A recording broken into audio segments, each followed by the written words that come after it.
Urdu podcast Shabbir Ahmad साहब के साथ इसके दूसरे हिस्से यानी अफ़सानवी गुफ्तगू के इस सिलसिले में मैं तमाम नाज़रीन का जो है इस्तकबाल करता हूँ और उन्हें खुशामदीद कहता हूँ और सर का शुक्रिया अदा करता हूँ। सर, आपसे सबसे पहला सवाल है कि सर आप किस शहर में पैदा हुए और कहाँ परवरिश पाई और ख़ास तौर से जो आपका बचपन है, उसके ताल्लुक से भी हम सबको बताएँ और साथ ही आपका इल्मी और अदबी जो सफ़र है, तालीमी सफ़र है, उस ताल्लुक से जो है वो हम सबको जो है अब अ, उस पर तफ़सीली गुफ्तगू कीजिए सर।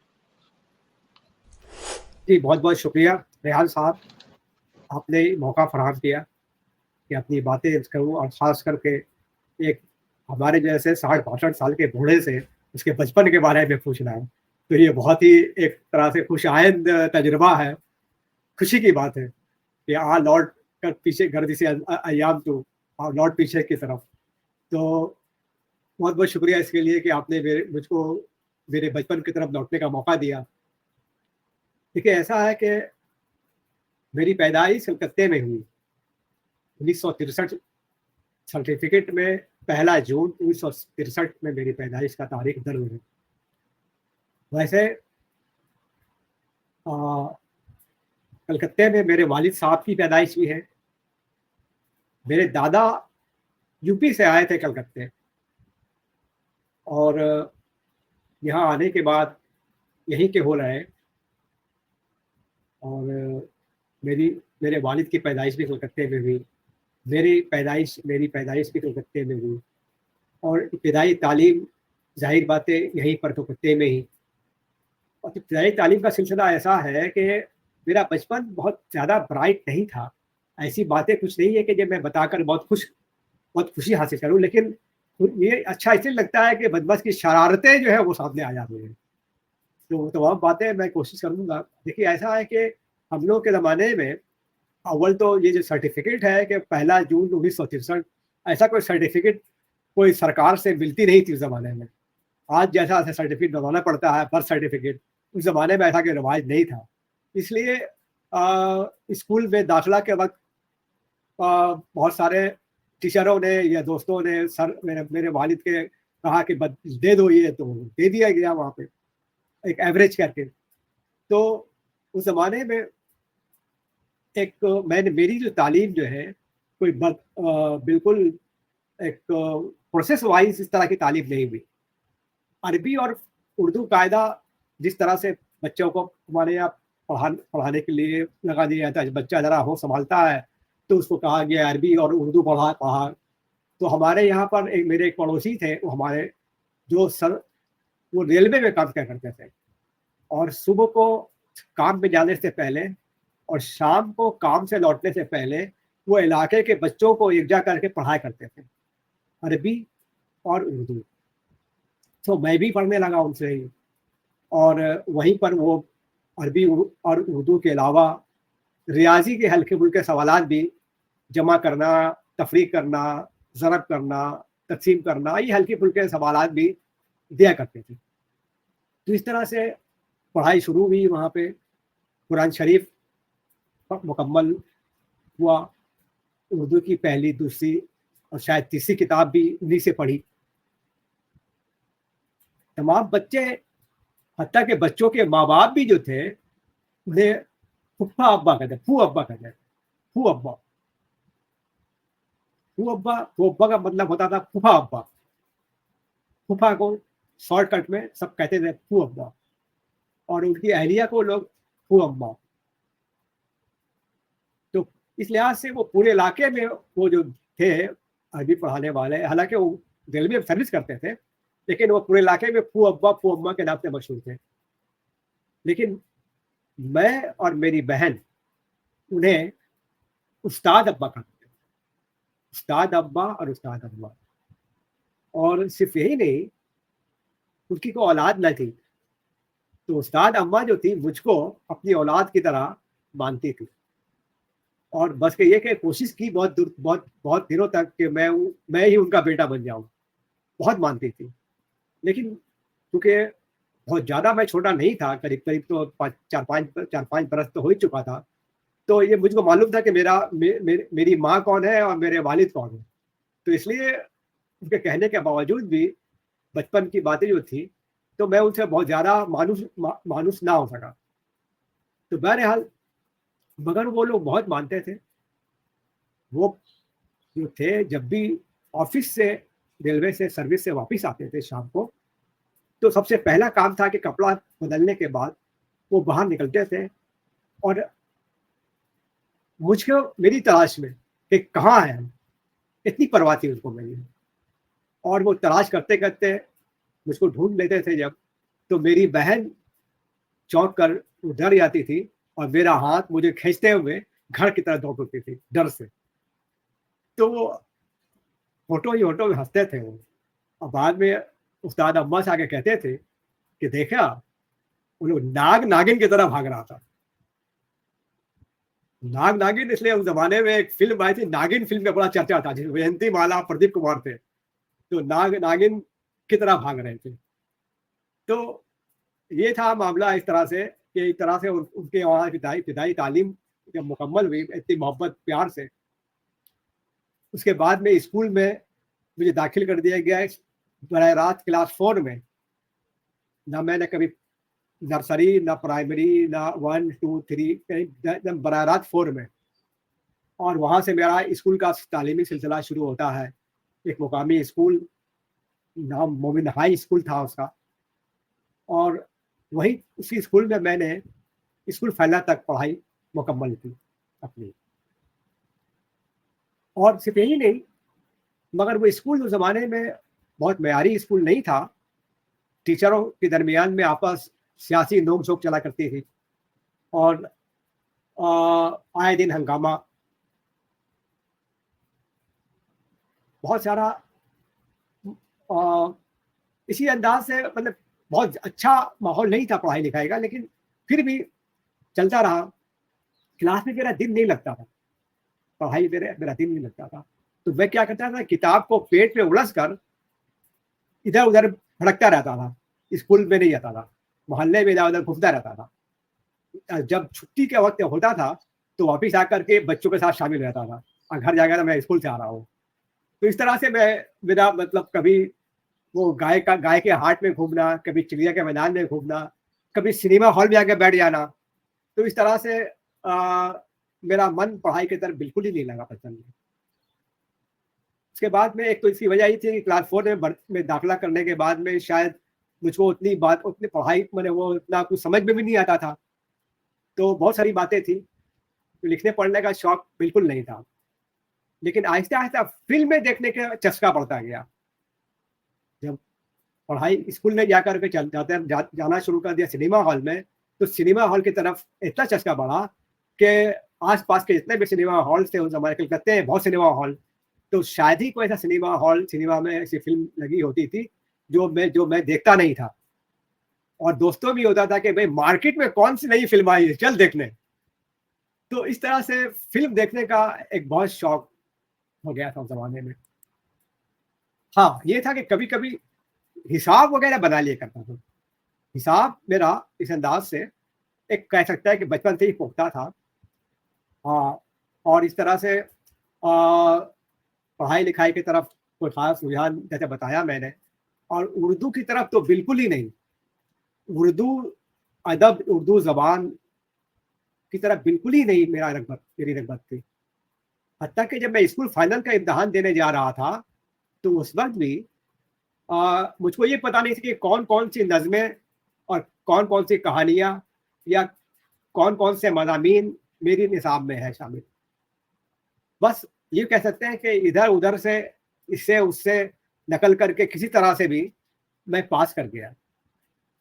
और इसकी वजह एक वजह ये थी उर्दू के खास के तरफ मुतवज्जह नहीं होने का। उसकी वजह ये थी कि मेरे जहन में ये बात थी, भाई ये उर्दू, ये तो मुल्लाओं का सब्जेक्ट है, मौलवी मुल्ला पढ़ाते थे। कि उस ज़माने में स्कूल के उल्टी तरफ एक मस्जिद थी, और उस मस्जिद के जो पेश इमाम थे वही हमारे स्कूल में आके पढ़ाया करते थे। लंबी लंबी दाढ़ी, कुर्ता पायजामा, टोपी, और गोया कि हम ये समझते थे कि ये एक मजहबी चीज़ है, और उर्दू सिर्फ मजहब का मामला है। बचपन में भी कुरान और उर्दू के साथ पढ़ा था, और इधर में भी आकर के, तो उर्दू जो है ये मुल्लाओं की बात है, इसलिए उस तरफ स्कूल की तरफ उस तरफ रगबत मेरी बहुत खास नहीं हो पाई थी उर्दू पढ़ने की तरफ। तो इस तरह से चलता रहा। लेकिन जब क्लास 10 के सिस्माही माह इम्तहान के वक्त में हमारे यहाँ टीचर आए थे बायोलॉजी पढ़ाने। नए टीचर थे, बड़े जोशो खरोश से तनदही से पढ़ाते थे, गुलाम हैदर साहब नाम था उनका। तो वो जो है मुझको पहचानते थे। उनको पहचानने की वजह ये थी कि मेरे घर के सामने एक टीचर हसन साहब रहते थे, उनके यहाँ वो आते थे, तो हसन साहब मुझको बुलाते थे कि जरा सा एक काम करो, चाय ला दो। तो वो 10 पैसे देते थे उस ज़माने में, एक गिलास और चाय ला करके मैं सबको पिलाया करता था। तो उसमें गुलाम हैदर साहब भी थे, तो गुलाम हैदर साहब पहचान गए कि ये तो वही लड़का है। तो एक दिन वो स्कूल में जब हाफ ईयरली के एग्ज़ाम के बाद तमाम बच्चों का एग्ज़ाम, वो मार्कशीट बता रहे थे कितने कितने मार्क्स आए, तो उन्होंने उस वक्त में साफ साफ कह दिया कि देखो भाई, तुम्हारे स्कूल तुम्हारे क्लास में ये बच्चा जो है ये लोग सिर्फ इस साल स्कूल फाइनल एग्जाम पास करेगा। और उसमें कुल 14 लड़कों का नाम उन्होंने गिनवाया, और उस वक्त 76 लड़के थे। आउट ऑफ 76 ओनली 14 पास करेंगे। और उसमें अब मेरे तरफ तो देख के कहा कि तू तो 5 साल के बाद ही पास नहीं कर पाएगा। उनकी बात मुझे लग गई, और मैंने वो 6 महीने मैंने मेहनत की किसी हद तक, क्योंकि मैंने कहा कि हिसाब दुरुस्त था किसी ज़माने में, तो बहुत ज़्यादा हिसाब में परेशानी नहीं हुई। असल तो परेशानी हिसाबी में होता है लोगों को, इल्म रियाज़ी में। तो बहरहाल किसी तरह से हमने वो पढ़ लिख करके, और उनकी भविष्यवाणी बिल्कुल बिल्कुल पेशीन गोई ठीक निकली, और 14 लड़के ही पास किए। और 14 लड़के में सिर्फ ये गलत भाई उनके भविष्यवाणी या उनके पेशीन गोई खराब गलत हो गई कि उस 14 में हम भी शामिल हो गए थे किसी तरह से। हालांकि नंबर बहुत कम था, मेरा जो स्कूल फाइनल में नंबर बहुत कम था, 3rd डिवीजन से मैंने पास किया था। और उस ज़माने में तो फर्स्ट डिवीज़न आना बहुत बड़ी बात होती थी। तो जो हमारे ज़माने में जो लड़का फर्स्ट डिवीज़न आया था, वो उसका ताल्लुक बहुत ऊँचा ख़ानदान, बहुत अच्छे घराने से था। उसके एक भाई जो है वो आईएएस ऑफिसर थे, एक भाई जो है वो पाकिस्तान जॉइंट डॉन डॉन निकलता था एक रिसाला पेपर पाकिस्तान से, उसके जॉइंट एडिटर थे, एक भाई डॉक्टर थे। तो इस तरह का माहौल था। तो उसके बाद में ये तो किसी तरह से भाई पास करने के बाद में जब 11 में दाखिल हुआ, तब मुझको एहसास हुआ उस वक्त कि नहीं यार, जितना जो करना था किया, अब संभलना है। और मैंने संभलना शुरू किया, और 11 से मैंने तहैया कर लिया कि मैं बहुत सीरियसली पढ़ूंगा, और सीरियसली पढ़ना शुरू किया। ऐसा ऐसा सीरियसली पढ़ना शुरू किया कि हमारे पहले क्लास में एक हासिम साहब नाम के एक सर आए टीचर स्कूल में इंग्लिश पढ़ाने। तो उन्होंने एक बात कही कि देखो भाई, मैं नहीं कहता हूँ कि तुम दिन भर पढ़ो, लेकिन रोज तुमको 2 घंटा पढ़ना है। चाहे घर में कुछ भी हो, चाहे कोई त्यौहार हो, ईद हो, बकरीद हो, किसी की पैदाइश हो, कोई मर जाए, फिर भी तुमको 2 घंटे पढ़ना है। अगर कोई भी लड़का ऐसा करता है तो मैं लिख के देता हूँ कि दुनिया की कोई भी ऐसी यूनिवर्सिटी नहीं है जो उस लड़के को फेल कर दे। तो मैंने कहा कि भाई ऐसी बात है तो मैं तो बहुत कमज़ोर हूँ, मैंने तो कभी क्लास 10 तक तो मैंने ठीक से पढ़ाई की नहीं। तो एक काम करते हैं कि मैं 2 घंटे की जगह मैं 4 घंटे पढ़ूंगा। और मैंने तहैया कर लिया, और 4 घंटा रोज़ाना पढ़ता रहा, रोज़ाना।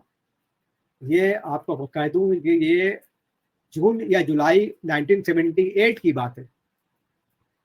और तब से आज 19 सितंबर 2024 शायद ही कोई ऐसा दिन गुजरा है कि मैं 4 घंटे कम से कम नहीं पढ़ता हूँ। तो इस दरमियान में पढ़ने का रुझान रहा है मेरा, और तालीम का सिलसिला वहाँ से निकला। और सिर्फ यही नहीं मामला था कि सिर्फ यही नहीं मामला था, बल्कि अपने ज़माने में अपने स्कूल में मैंने बहुत उस 2 साल के अरसे में बड़े-बड़े रिकॉर्ड तोड़े। और हमारे टीचर कहा करते थे कि जानते हो सेंट ज़ेवियर्स नाम का एक कॉलेज है, वहाँ पर ऐसा है, वैसा है और ऐसा-वैसा और यहाँ वहाँ के टीचर ऐसा होते हैं, वहाँ के फादर ऐसा होते हैं। तो मेरे ज़हन में बात हुई कि मैं ऐसी बात है मैं सेंट ज़ेवियर में पढ़ूँगा। तो क्लास 10 तक कुछ पढ़ा नहीं कभी ज़िंदगी भर और सेंट ज़ेवियर कॉलेज जाके पढ़ूँगा। लेकिन देखिए कि अल्लाह का ये कि वाक़ई में जब आदमी कोशिश करता है और चाहत होती है उसको, तो सब कुछ होता है। और वो लड़का जो फर्स्ट डिवीज़न पाया था, वो उसने भी कोशिश की जब फाइनल एग्ज़ाम हुआ और प्लस 2 का और सेंट ज़ेवियर्स में फॉर्म लाया गया, वो भी लाया, उसका बड़ा भाई पढ़ता था वहाँ पे, वो भी लाया और एग्ज़ाम दिया गया एंट्रेंस टेस्ट। और इत्तेफ़ाक की बात है कि मेरे घर में लेटर आया कि आप एडमिशन के लिए कि आप आइए इंटरव्यू के लिए। तो मैं इंटरव्यू के लिए गया सेंट ज़ेवियर कॉलेज। मगर मेरे उस दोस्त का जो फर्स्ट डिवीज़न पाया था, जो इतने बड़े ख़ानदान से था, उसका लेटर नहीं आया। और हमने वाक़ई में तब से पढ़ना शुरू किया और बीकॉम वहाँ पे बीकॉम ऑनर में मैंने दाखिला लिया सेंट ज़ेवियर कॉलेज में। और परेशानी थी, हत्ता कि देखिए इंटरव्यू के टाइम ही में जो फादर थे, वो सब बेल्जियम के थे, यूरोपियन फादर थे सब। उन्होंने कहा कि भाई देखो, हमारे यहाँ फ़ीस ज़्यादा है। मैंने 3 गुना फ़ीस था दूसरे कॉलेज के मुकाबले में वहाँ पे। तो उन्होंने कहा कि ठीक है, मैं तुम्हारा हाफ़ तुमको हम स्कॉलरशिप दे रहे हैं, आधा फ्री शिप कर दे रहे हैं आपको हम। आधी फ़ीस दे सकोगे तो?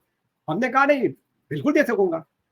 तो उन्होंने वहीं पर भर्ती का दाखिला के वक़्त में ही आधी फ़ीस कर दी और लाइब्रेरियन को कहा कि इनको जो है पूरा फुल टर्म के लिए 3 साल के लिए लॉन्ग टर्म में किताबें दे दो इश्यू करके इनको पढ़ने के लिए।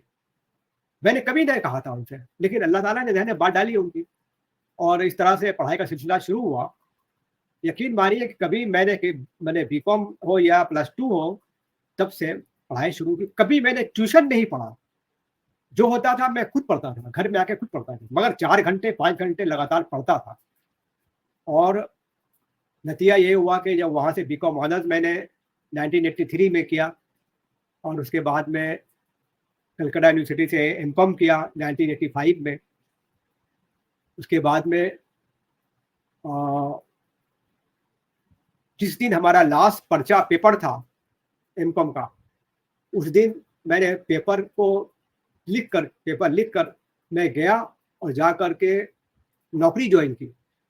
ये नौकरी ऐसी वैसी नौकरी नहीं, वेस्ट बंगाल सिविल सर्विस। जब मैं पार्ट 1 एमकॉम में था तभी मैंने इम्तिहान दे दिया था। और हमारे साथ में बहुत सारे जो दोस्त थे हमारे, जो उर्दू में 70% 80% नंबर लाए थे, वो बेचारे परेशान होने लग गया। मेरा नंबर तो उतना आया नहीं था, इसलिए कॉमर्स वगैरह में बहुत सख्ती से नंबर देते थे वो लोग। लेकिन अमली मैदान में अल्लाह ताला ने नवाजा और इधर-उधर जाने की ज़रूरत नहीं पड़ी। इधर पढ़ाई मुकम्मल हुई, उधर नौकरी लगी और नौकरी से जब लगा तो दूर-दूर पोस्टिंग होनी शुरू हो गई। बंगाल में सिर्फ एक ही शहर बहुत मशहूर है, वो कलकत्ता। बाकी जितने शहर यहाँ पर है, ये तमाम शहर जो है यहाँ पर उतना मशहूर नहीं जितना यूपी और महाराष्ट्र में है। महाराष्ट्र में पुणे है और वो बहुत सारे ऐसे शहर हैं, लेकिन हमारे यहाँ पर कलकत्ता से बड़ा शहर या कलकत्ता के बराबर या कलकत्ता से भी ज़्यादातर जो इलाके हैं वो कस्बाई शहर कह सकते हैं हम लोग बंगाल में। ले दे के एक सिलीगुड़ी एक है, जो उस ज़माने में भी डेवलप हो रहा था, हमारे ज़माने में उतना डेवलप नहीं था वो। तो ऐसी जगह पोस्टिंग हो गई, जहाँ पे ना कोई उर्दू जानता है, ना कोई हिंदी जानता है, ना कोई माने आम आदमी सिर्फ बंगला ही बोल सकते हैं। और हम लोगों ने बंगला बचपन में हम उर्दू माहौल में लिखा पढ़ा बड़ा हुए हैं, तो बंगला से नाबलद थे हम लोग। लेकिन यकीन मानिए कि हमारे जो कलीग थे, हमारे जो साथ काम करने वाले जो हमारे लोग थे, बंगाली जो थे, उन्होंने बहुत मदद की मेरी और उन्होंने मुझको बंगला सिखाया। और इस तरह से बंगाल का चप्पा-चप्पा, माने चप्पा-चप्पा से मुराद है कि बंगाल का एक कोना दूसरा कोना का फासला कम से कम 1000 किलोमीटर है, ऐसा देख लीजिए, समझ लीजिए। तो 1000 किलोमीटर की दूरी तक भी हमारा ट्रांसफ़र होता था। तो ऐसे ऐसे माहौल में जब गुज़रा तो उर्दू लिखना पढ़ना तो दूर की धार, सुनने तक का मौका नहीं मिलता था। तो बिल्कुल उर्दू से नाबलद रहा। 1998 में 1998 में पहली बार मेरी पोस्टिंग बैरकपुर में हुई। जो मैंने अफ़साने में कहा अभी पहले अफ़साने में, बैरकपुर में पोस्टिंग हुई थी मेरी। बैरकपुर के इलाका जो है वहाँ उर्दू बोलने वालों लोगों की कुछ आबादी है।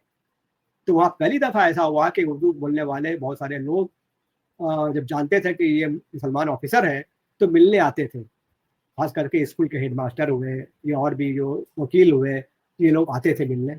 और ये लोग ज़्यादातर जो आते थे, ये लोग ज़्यादातर इन लोग की ज़्यादातर वो तादाद शायरों की थी। हाँ, तो उनको देख कर के लगा कि नहीं चलो भाई कम से कम उर्दू तो बोल रहे हैं, सुन रहे हैं। तो इस तरह से उर्दू सुनने और बोलने का की तरफ माइल हुए और जो करीब-करीब 20-22 बरस तक उर्दू से बिल्कुल नाआशना हो गए थे, फिर से 1998 के बाद से उर्दू की तरफ फिर माइल हुए और उर्दू पढ़ना भी शुरू किया मैंने उसमें। तो इस तरह से ये एक तो ये था कि किस तरह से हमारा माहौल, किस तरह से इसीलिए देखेंगे कि मैं अदब में बहुत देर से आया। मैंने मेरी पहली तहरीर 2002 में छपी, जबकि मैंने उस वक़्त मैं 40 साल का हो से ज़्यादा उम्र का हो गया था। 40 साल के करीब-करीब था मेरा, तो 40 साल का मैं हो गया था। तो 40 साल के बाद मैंने वो उर्दू पढ़ना-लिखना शुरू किया। तो पढ़ रहा था पहले से ही, लिखने की बात आई। अच्छा, उर्दू लिखने की बात यहाँ पर ये मैं कह दूँ कि जब बैरकपुर में मेरी पोस्टिंग हुई, तो पास में बिलगशिया एक जगह है मेरे यहाँ पे उत्तर कलकत्ते में, तो बैरकपुर से वहाँ कम्युनिकेशन बहुत अच्छा था। वहाँ हमारा मेट्रो ट्रेन बिलगशिया स्टेशन है वहाँ पर, तो मैंने एक मकान खरीदा बिलगशिया में ही और वहाँ जब बिलगशिया में रहने लगा, तो वहाँ पर कुछ दोस्तों से मेरी मुलाकात हुई। ज़्यादातर वहाँ दोस्त भी जो थे वो अफ़सर ही थे हमारे, और स्कूल के टीचर थे। तो वहाँ पे भी वही मामला है कि शायर बहुत हैं वहाँ पर, शुरा की तादाद बहुत है। तो शाम को जब बैठा करता था उनके दरमियान में, तो आपस में वो लोग ज़्यादातर अदब अदब की बातें ही ज़्यादा करते थे और मैं हवन्नोकी की तरह देखता था उन लोगों को कि भाई ये लोग इतने अदब और शेरगोई की बात करते हैं, शेर व शायरी की बात करते हैं, तो हैरत होती थी। लेकिन मेरा तो रुझान था ही नहीं उस तरफ उस वक़्त। तो उस वक़्त में उसी में एक हमारे यहाँ पर एक बहुत सीनियर ऑफ़िसर थे, एम अली साहब नाम के, वो बड़े अच्छे नाक़िद भी थे, कई किताबें भी आई थी उनकी। तो वो एक बरबत-ए-सुखन नाम का एक अदारा चलाते थे। तो उस बरबत-ए-सुखन के अदारे में उन्होंने कहा कि एक प्रोग्राम सामने महीने रखा जाए, तो आपस में वो लोग प्रोग्राम बना रहे थे, वहाँ मैं भी बैठा हुआ था। तो उन्होंने मुझसे भी कहा कि शब्बीर साहब, आप भी कुछ लिखिए। मैंने कहा, "भई मैंने कभी लिखा नहीं।" बोले, "नहीं, आप कुछ भी लिखिए, आप कुछ भी लिखिए, मगर लिखिए ज़रूर।" तो उनके कहने पर मैंने लिखा, सोचिए, तो मैंने पहला मज़मून लिखा और लिखने के बाद अपने एक एक दोस्त, वो भी किसी स्कूल के टीचर ही थे, वहाँ पढ़ने से पहले मैंने उनको दिखाया कि भाई देखिए मैंने ये लिखा है। तो वो ले करके देखा, एक नज़र देखने के बाद उलट-पुलट के कहा, "हाँ, ठीक है, पढ़ दीजिएगा।" अब वो ये पता नहीं कि ज़बान कैसी है, क्या मामलात है, कभी पहले लिखा नहीं कभी मैंने। तो वो मज़मून का वो उन्वान था हिंदुस्तान कम्युनलिज़्म के शिकंजे में। जब हमने वो पढ़ा वो मज़मून वहाँ पे, पढ़ने के बाद तमाम लोग खामोश, कोई कुछ नहीं कह रहे, सब एक-दूसरे का मुँह तक रहे हैं। उसके बाद में आखिर में मुझको अकेले में एम अली साहब ने कहा कि शब्बीर साहब, इस तरह के मज़ामीन अदबी महफ़िलों में आम तौर पर नहीं पढ़े जाते हैं। ये तो सियासी सहाफ़ती मामलात हैं पूरा। मैंने खैर कोई बात नहीं, आप थोड़ा-सा, तो इस तरह से मैं अफ़सुर्दा आया और वो मेज़ पर वो मज़मून मैंने रख दिया। उस ज़माने में मेरे यहाँ कुछ तुलबा आया करते थे ट्यूशन पढ़ने के लिए मुझसे। तो उस उन तालिब इल्मों में एक लड़का था, उसने उसकी निगाह पड़ी उस कागज़ पर, वो कागज़ उठा कर के उलट-पलट के देखा और देखने के बाद कहा कि सर मुझे ये दे दीजिए। मेरे मेरे बड़े अब्बा जो है ना वो फलाना अखबार में काम करते हैं। मैं इनको दिखाता हूँ, देता हूँ। तो वो ले गया और ले जाने के बाद में 2, 4, 5 दिन के बाद एक अखबार का पेज लेके आया और कहा कि सर देखिए ये आपका मज़मून छपा है इसमें। तो मैंने देखा कि भाई ये तो मज़मून तो छपा है लेकिन मेरा नाम कहाँ है इसमें? और वो भी काफ़ी मैंने तमाम जो इर्द-गिर्द आस-पास जितने भी उसमें तहरीरें हैं वो उसका फ़ॉन्ट छोटा है और इसका फ़ॉन्ट बड़ा बहुत है। इतना बड़ा फ़ॉन्ट में और मेरे बगैर नाम का ये छाप दिया कैसे? तो हमने अपने दोस्त महमूद मास्टर से कहा कि भाई देखो ना ये तो हम बोला ये तो आप तुम्हारा आपका है तो मैंने देखा था। तो देखो ना अखबार में छपा है, लेकिन मेरा नाम नहीं दिया और ये छापा है जहाँ पर है। तो उन्होंने कहा, "अरे भाई ये तो एडिटोरियल है, ये तो एडिटोरियल है, आपका नाम कैसे देगा?" तो बोला एडिटोरियल मैंने लिखा तो मैंने। बोला हाँ, अभी आपने लिखा है तो हम लोग गवाह हैं इसके। तो एक काम कीजिए, अखबार को फ़ोन कीजिए और वो अखबार कोई मामूली अखबार नहीं था। आज भी वो अखबार कम से कम पूरे हिंदुस्तान में 8-10 शहरों से निकलता है। दिल्ली से निकलता है वो अखबार, मुंबई से वो रांची से निकलता है, भोपाल से निकलता है। तो उस अखबार में आपके मज़मून को एडिटोरियल बना के छाप देगा कैसे? तो आप उसको एडिटर को फ़ोन लगाइए। एडिटर को फ़ोन लगाया गया। एडिटर ने कहा कि भाई ये तो गलती हुई कम आप कहाँ रहते हैं? तो हमने कहा कि मैं बेलगेशिया में रहता हूँ। तो मैं आता हूँ आपके घर में। बोला आपके घर में आएँगे, कब आएँगे? बोला आप कब आपको कब फुर्सत रहती है? हमने गुस्से में कहा रात 12 बजे। वो बंदा रात 12 बजे दौड़ता हुआ आया घर पे और महमूद मास्टर को भी मैंने बुला के रखा था। तो उन्होंने कहा कि भाई अब तो हम लोग आप पर केस करेंगे। आपने इनकी तहरीर छापी है और वो भी एडिटोरियल बना करके। तो उन्होंने कहा नहीं हाँ, बहुत गलती हो गया। असल मामला ये है कि उस कंपोज़र को समझा नहीं होगा, वो समझा होगा कि हमने हमारी चीज़ है इसलिए वो छाप के निकाल दिया होगा। हाँ, तो बहरहाल उन्होंने कहा तो मैं वो बेहतर है ठीक है आप 2-4 ऐसा ये लिखिए कि इनकी चीज़ों को छापिएगा आप 2-4 शुमारे में। तो वहाँ से वो राज़ी हो गए। और बाद में एक बात तो ये भी बाद में मुझको मेरे महमूद दोस्त ने कहा कि शब्बीर भाई एक बात आप ये नहीं सोच रहे हैं कि आप लिख सकते हैं। आपकी तहरीर इतना बड़ा अखबार ने अपने एडिटोरियल बना के छाप दिया है, तो आप अगर सहाफ़त अंदाज़ से लिखते हैं तो ये मामला आ सकता है, तो आप अदबी अंदाज़ में लिखेंगे तब आप लिख सकते हैं, आपकी ज़बान स्ट्रक्चर आपके पास में मौजूद है। तो वहाँ से एक तरह से समझिए कि मुझको बहुत तक़वियत मिली और लिखने का सिलसिला शुरू हुआ और फिर आहिस्ता-आहिस्ता आगे बढ़ता गया। जी। बहुत अच्छा लगा सर आपके बचपन के हालात और अब वो हालात भी आपने बिना किसी लाग लपेट के बहुत ही ईमानदारी से बताया कि आपको पढ़ने का उतना मतलब शुरू में चौथी तक आपको डायरेक्ट चौथी में एडमिशन करा दिया गया। बाद में आपने बंक भी किया, फ़िल्में देखी और सब ईमानदारी से आपने जवाब दिया। लेकिन आपका 10वीं का पहले सेमेस्टर के बाद से जो आपकी ज़िंदगी में तब्दीली आई, आपके एक असातिज़ा ने कहा कि भई 14 लड़के पास होंगे लेकिन उसमें तुम नहीं रहेंगे, 5 साल लग जाएगा तुम्हें 10वीं निकालने में। लेकिन वो भी एक टीचर की ये हौसला अफ़ज़ाई थी एक किस्म से एक चैलेंज देना और आपने वो कबूल किया अल्हम्दुलिल्लाह और फिर बंगाल सिविल सर्विस में आपका जिस दिन आखिरी पेपर था, वो भी किसी फ़िल्मी अंदाज़ से ही कहा जाए कि किसी का आखिरी पर्चा है और उस रोज़ वो अपनी अपॉइंटमेंट भी हो उसका, तो ये भी बहुत अच्छा लगा और उर्दू के ताल्लुक से आपने पहला अफ़साना जो हमें हमें पढ़कर सुनाया तो वो भी बताया आपने कि 2002 में आप पहली मर्तबा शाये हुए। तो काफ़ी अच्छा लगा सर सुन के आपका शुरुआती दौर का पूरा जो आपकी यादें थी और वाक़यात भी आपने बताए। सर आप के अफ़सानों के मौज़ूआत के ताल्लुक से एक सवाल है सर कि कौन से मौज़ूआत आपको ज़्यादा मुतासिर करते हैं? और दूसरा सर किस किस्म के किरदार और हालात आपके अफ़सानों में ज़्यादा नज़र आते हैं? तो मौज़ूआत के ताल्लुक से जैसे अभी आपने जो पहला अफ़साना पढ़ा कहीं से भी नज़र नहीं आ रहा था कि वो पहला अफ़साना है और उसका भी मौज़ू और मैंने आपके जितने भी अफ़साने मैंने पढ़े हैं, उसके मौज़ूआत जो है वो बहुत ही मतलब एक किस्म से देखा जाए तो अ, अलग-अलग मुनफ़रिद होते हैं। तो सर लेकिन आपको ज़्यादा कौन-सा मौज़ू जो है वो मुतासिर करता है? मैं इससे पहले के मौज़ूआत अफ़साने का रहा हूँ, अभी जो है वो अफ़साना लिखने की तरफ मैं तो अभी अपने अभी वो पहला मज़मून ही लिखा मैंने। तो मामला ऐसा है कि लिखने की तरफ जब माइल हुआ उसकी भी कुछ बैकग्राउंड इस तरह से है, मैं हल्के-फुल्के अंदाज़ में बयान करना चाहता हूँ।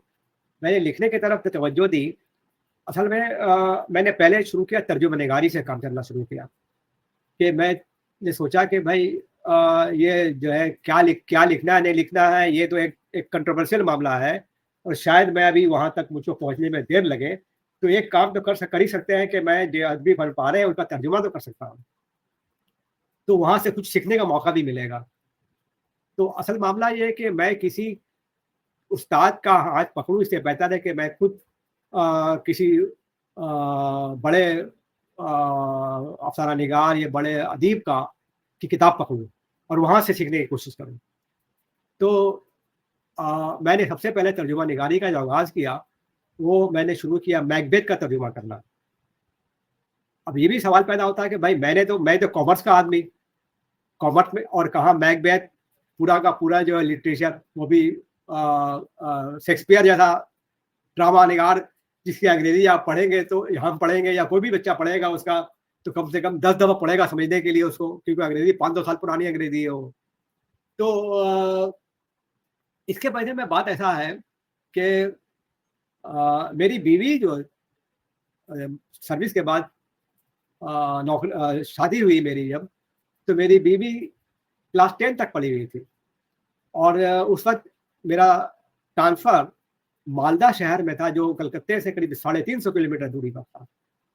तो वहाँ पे मैं दिन को चला जाता था दफ़्तर और दिन भर जो है बीवी घर में तनहा बैठी रहती थी, कोई बच्चे-वच्चे थे नहीं हमारे। तो मैंने सोचा कि क्यों ना एक काम किया जाए कि बीवी को तालीम की तरफ मुतवज्जह किया जाए इसको। मैंने बात की कि तुम ऐसा कर सकती हो कि तुम यहाँ पर प्राइवेट से +2 हायर सेकेंडरी का एग्ज़ाम दे दो और फिर दिन भर जब बैठने से बेहतर उन्होंने कहा हाँ, ठीक, ठीक, आप ठीक कहते हैं, मैं भी ये सोच रही थी। तो प्राइवेट से वो क्लास +2 का उसने इम्तिहान दिया और फिर मालदा कॉलेज में उसका दाखिला हुआ अंग्रेज़ी ऑनर्स में।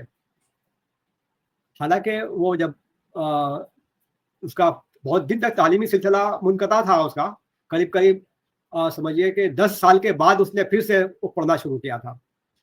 तो मालदा कॉलेज में अंग्रेज़ी ऑनर्स का जब हुआ तो उसकी इतनी सारी किताबें थी, उस किताबों को मैंने उलट-पलट के देखना शुरू किया। तो अब बीवी की उम्र ज़्यादा थी, वो बच्चों के साथ तो किसी प्रोफ़ेसर या किसी टीचर के पास ट्यूशन पढ़ने जाने से कतराती थी और चूँकि 10 साल तक तालीमी सिलसिला मुनक़ता था, तो थोड़ी मेहनत करनी पड़ेगी उनको और इधर जो है मेरा पढ़ने का बहुत शौक था। मैंने कहा कोई ज़रा 4-5 घंटे रोज़ पढ़ता ही था मैं, दफ़्तर से आने के बावजूद भी। तो मेरे लिए ये किताबें जो थी इसकी, जो इंग्लिश अंग्रेज़ी ऑनर्स की किताबें जो थी, वो मेरे लिए एक अच्छा वो मुझको एक ज़रिया बन गया मेरे लिए और मैंने पढ़ना शुरू किया।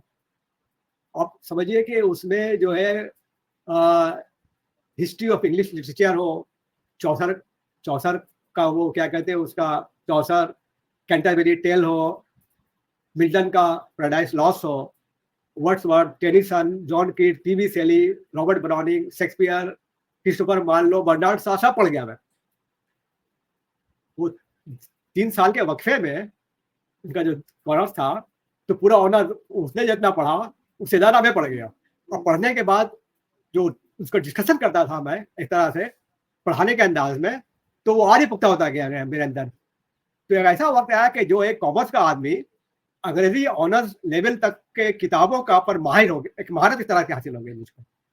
और इस तरह से मैंने सोचा कि भाई ऐसी बात है, तो मैं शेक्सपियर का मैकबेथ ही का तर्जुमा करूँ, इसलिए कि मैकबेथ मैं तो शेक्सपियर का मैकबेथ कहिए या ट्वेल्थ नाइट कहिए या एज़ यू लाइक इट कहिए, जूलियस सीज़र कहिए, ओथेलियो कहिए, आपका वो रोमियो एंड जूलियट कहिए, हेनरी 4, हेनरी 5, रिचर्ड सब मैंने पढ़ लिया था। तो मैंने सोचा कि नहीं चलो, ये अच्छा मौका मिला है कि मैं तर्जुमा ही करूँ। तो मैं तर्जुमा करने की तरफ माइल हुआ। एक दिन मैं वो बैरकपुर में बैठा हुआ था और मेरे मेज के सामने में वही मैकबेथ की किताब पढ़ी हुई थी। तो एक शख्स आए, कमरहट्टी हाई स्कूल के हेडमास्टर थे वो, हयात साहब। वो दफ्तर तशरीफ लाए और वैसे बातचीत होते होते उनकी निगाह पड़ी उस किताब पर, मैकबेथ पर। तो उनको मालूम हुआ कि चलिए मेरा तो रुझान या मेरा मजाक अदब की तरफ है। तो उन्होंने बात से बात शुरू किया और कहा कि आप कैसा शमीम साहब को पहचानते हैं? कैसा शमीम साहब कलकत्ता के बहुत मारूफ आदमी थे, अदबी लिहाज से बहुत बड़े उस्ताद शायर, लेकिन मैं नहीं पहचानता था, इसलिए कि मेरा तो ताल्लुक कभी उर्दू अदब से था ही नहीं तुलबा तालिब इल्मी के ज़माने में। और जब तालिब इल्मी का ज़माना ख़त्म हुआ तो दफ्तर के में वो नौकरी से जुड़ गया और बार-बार पोस्टिंग हो गई। तो कलकत्ते में क्या उर्दू माहौल है, कौन क्या लिखता है, कौन क्या पढ़ता है, किसी का कुछ मालूम पता नहीं मुझको। तो उन्होंने कहा कि कैसा शमीम साहब तो बहुत अच्छे आदमी हैं, बहुत अच्छे शायर हैं, बहुत अच्छी अदब पर उनको बहुत ये है। तो एक काम कर सकते हैं, एक दफ़ा आप चलिए उनसे मुलाकात कराते हैं आपकी। तो मैं राज़ी हो गया। तो एक दिन वो मेरे घर पे आए और अपने साथ मुझको कैसे शमीम साहब के घर ले गए।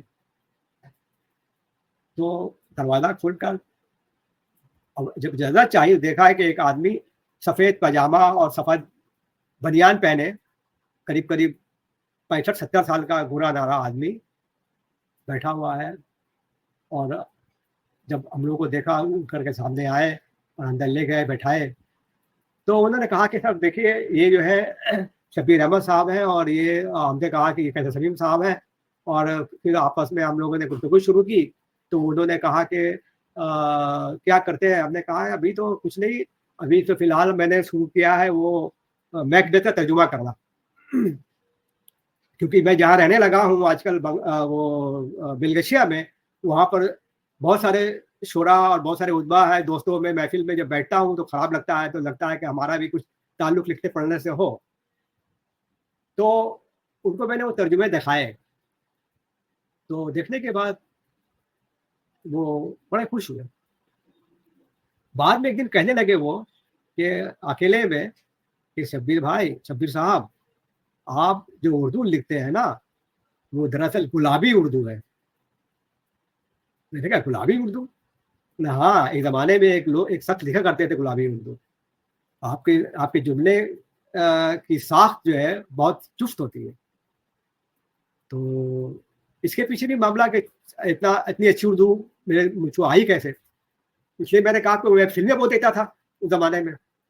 तो फ़िल्मों से मैं इतना मुतासिर था कि उसके डायलॉग मुझे बहुत सारे याद हो जाते करते थे। तो उन चीज़ों को मैंने यहाँ लगाया। तो बहरहाल, तो उन्होंने एक तजवीज़ पेश की कि देखिए आप जो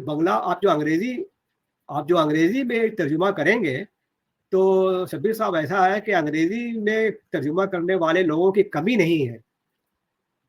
पाकिस्तान से लेकर के आपका जर्मनी तक और अमेरिका तक लोग करते हैं।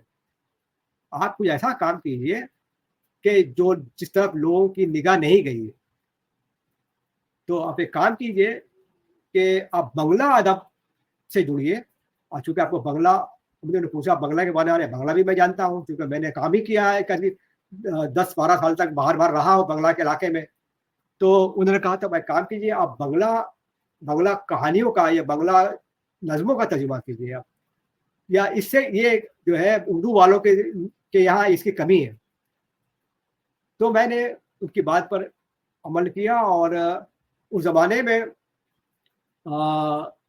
1991 में एक मशहूर शायर हमारे यहाँ वक़्त सुभाष मुखोपाध्याय, उनको ज्ञानपीठ अवार्ड मिला था। और दफ्तर में उनके बारे में, उनकी शायरी के बारे में लोग आपस में बहुत गुफ्तगू किया करते थे, बंगाली लोग। तो खूब चर्चा था सुभाष मुखोपाध्याय के बारे में। तो मैंने भी उस सुभाष मुखोपाध्याय के बारे में छानबीन शुरू की और फिर तलाश करते-करते उनका एक मजमूआ हाथ लगा, जो तो दूरे ही जाई। उस मजमूए पर उनको साहित्य अकेडमी अवार्ड मिला था 1963 में। और मुझको आज भी वो किताब इसलिए अपनी तरफ मुतवज्जो की कि 1963 मेरा भी वो डेट ऑफ बर्थ था। तो मैंने सोचा चलो भाई अच्छा इसी लिहाज से शुरू करते हैं। और मैंने उसमें करीब-करीब 25-26 नज़्में थी, उनकी बड़ी-बड़ी नज़्में थी। तो नज़्मों का मैंने तर्जुमा शुरू किया और करीब-करीब 2-4 महीने में वो किताब की शक्ल में सामने आ गई वो चीज़ और तो वो किताब जो है वो शाये हुई, चलते-चलते के नाम से। ये किताब 2003 में शाये हुई, मारूफ उपाध्याय की किताब। अब जब वो किताब जब शाये हुई, तो उसमें मैंने जो दिबाचा लिखा था, वो करीब 25-26 सफ़ात पर मुश्तमिल था। तो हमारे यहाँ पर एक फ़राग भाई हुआ करते थे, फ़राग रोहवी। वो पब्लिकेशन के काम से बहुत उनका ताल्लुक था। उनका एक गुलिस्तान पब्लिकेशन नाम से एक कंपनी थी। तो वो फ़राग रोहवी साहब ने कहा, दीजिए मैं किताब छापूँगा अपने पब्लिकेशन से। तो उन्होंने किताब छापी और वो जो दिबाचा पढ़ा, पढ़ने के बाद उन्होंने कहा कि शब्बीर भाई, आप एक काम कीजिए, मेरे रिसाले से जुड़ जाइए। वो एक रिसाला निकाला करते हैं तरकश नाम का उस ज़माने में। तो जो भी किताबें उनके पास आती थी तबसरा करने के लिए, वो मुझको दे दिया करते थे और कहते थे तुम ज़बरदस्ती करते थे कि तुमको आपको तबसरा करना ही है इस पेपर में। तो हैरत की बात है कि पहला तो तबसरा करने के लिए उन्होंने जो किताब दी थी, वो किताब इतनी सख्त जा थी, वो इतना जानलेवा मेरे लिए साबित हुई थी और एक तरह समझिए कि वो मेरे लिए एस्टेब्लिशमेंट का काम, मुझको एस्टेब्लिश करने का काम भी किया हुआ थी वो किताब। तो वो किताब दे करके उन्होंने कहा मुझको कि आप जो है इस पर एक तबसरा कीजिए। तो मैंने उसको लेकर उलट-पुलट कर देखा और घर में ले जाकर मैंने पढ़ा उसको।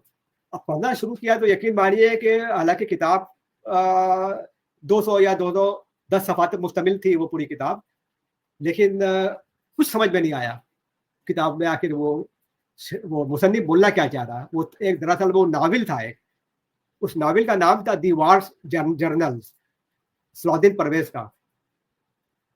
तो और उस नावल उसमें सिर्फ़ जंग ही जंग के बारे में थी तमाम चीज़ें। वो आपका जो महाभारत की जंग से लेकर के तराइन का जंग, पानीपत की जंग, यूरोप में जंगों की दास्तान, पहली जंग अज़ीम, दूसरी जंग अज़ीम, फ़लस्तीन, Israel, Iraq, Iran, America, Saddam, ये सब जंग ही जंग का मामला था आगे पूरा।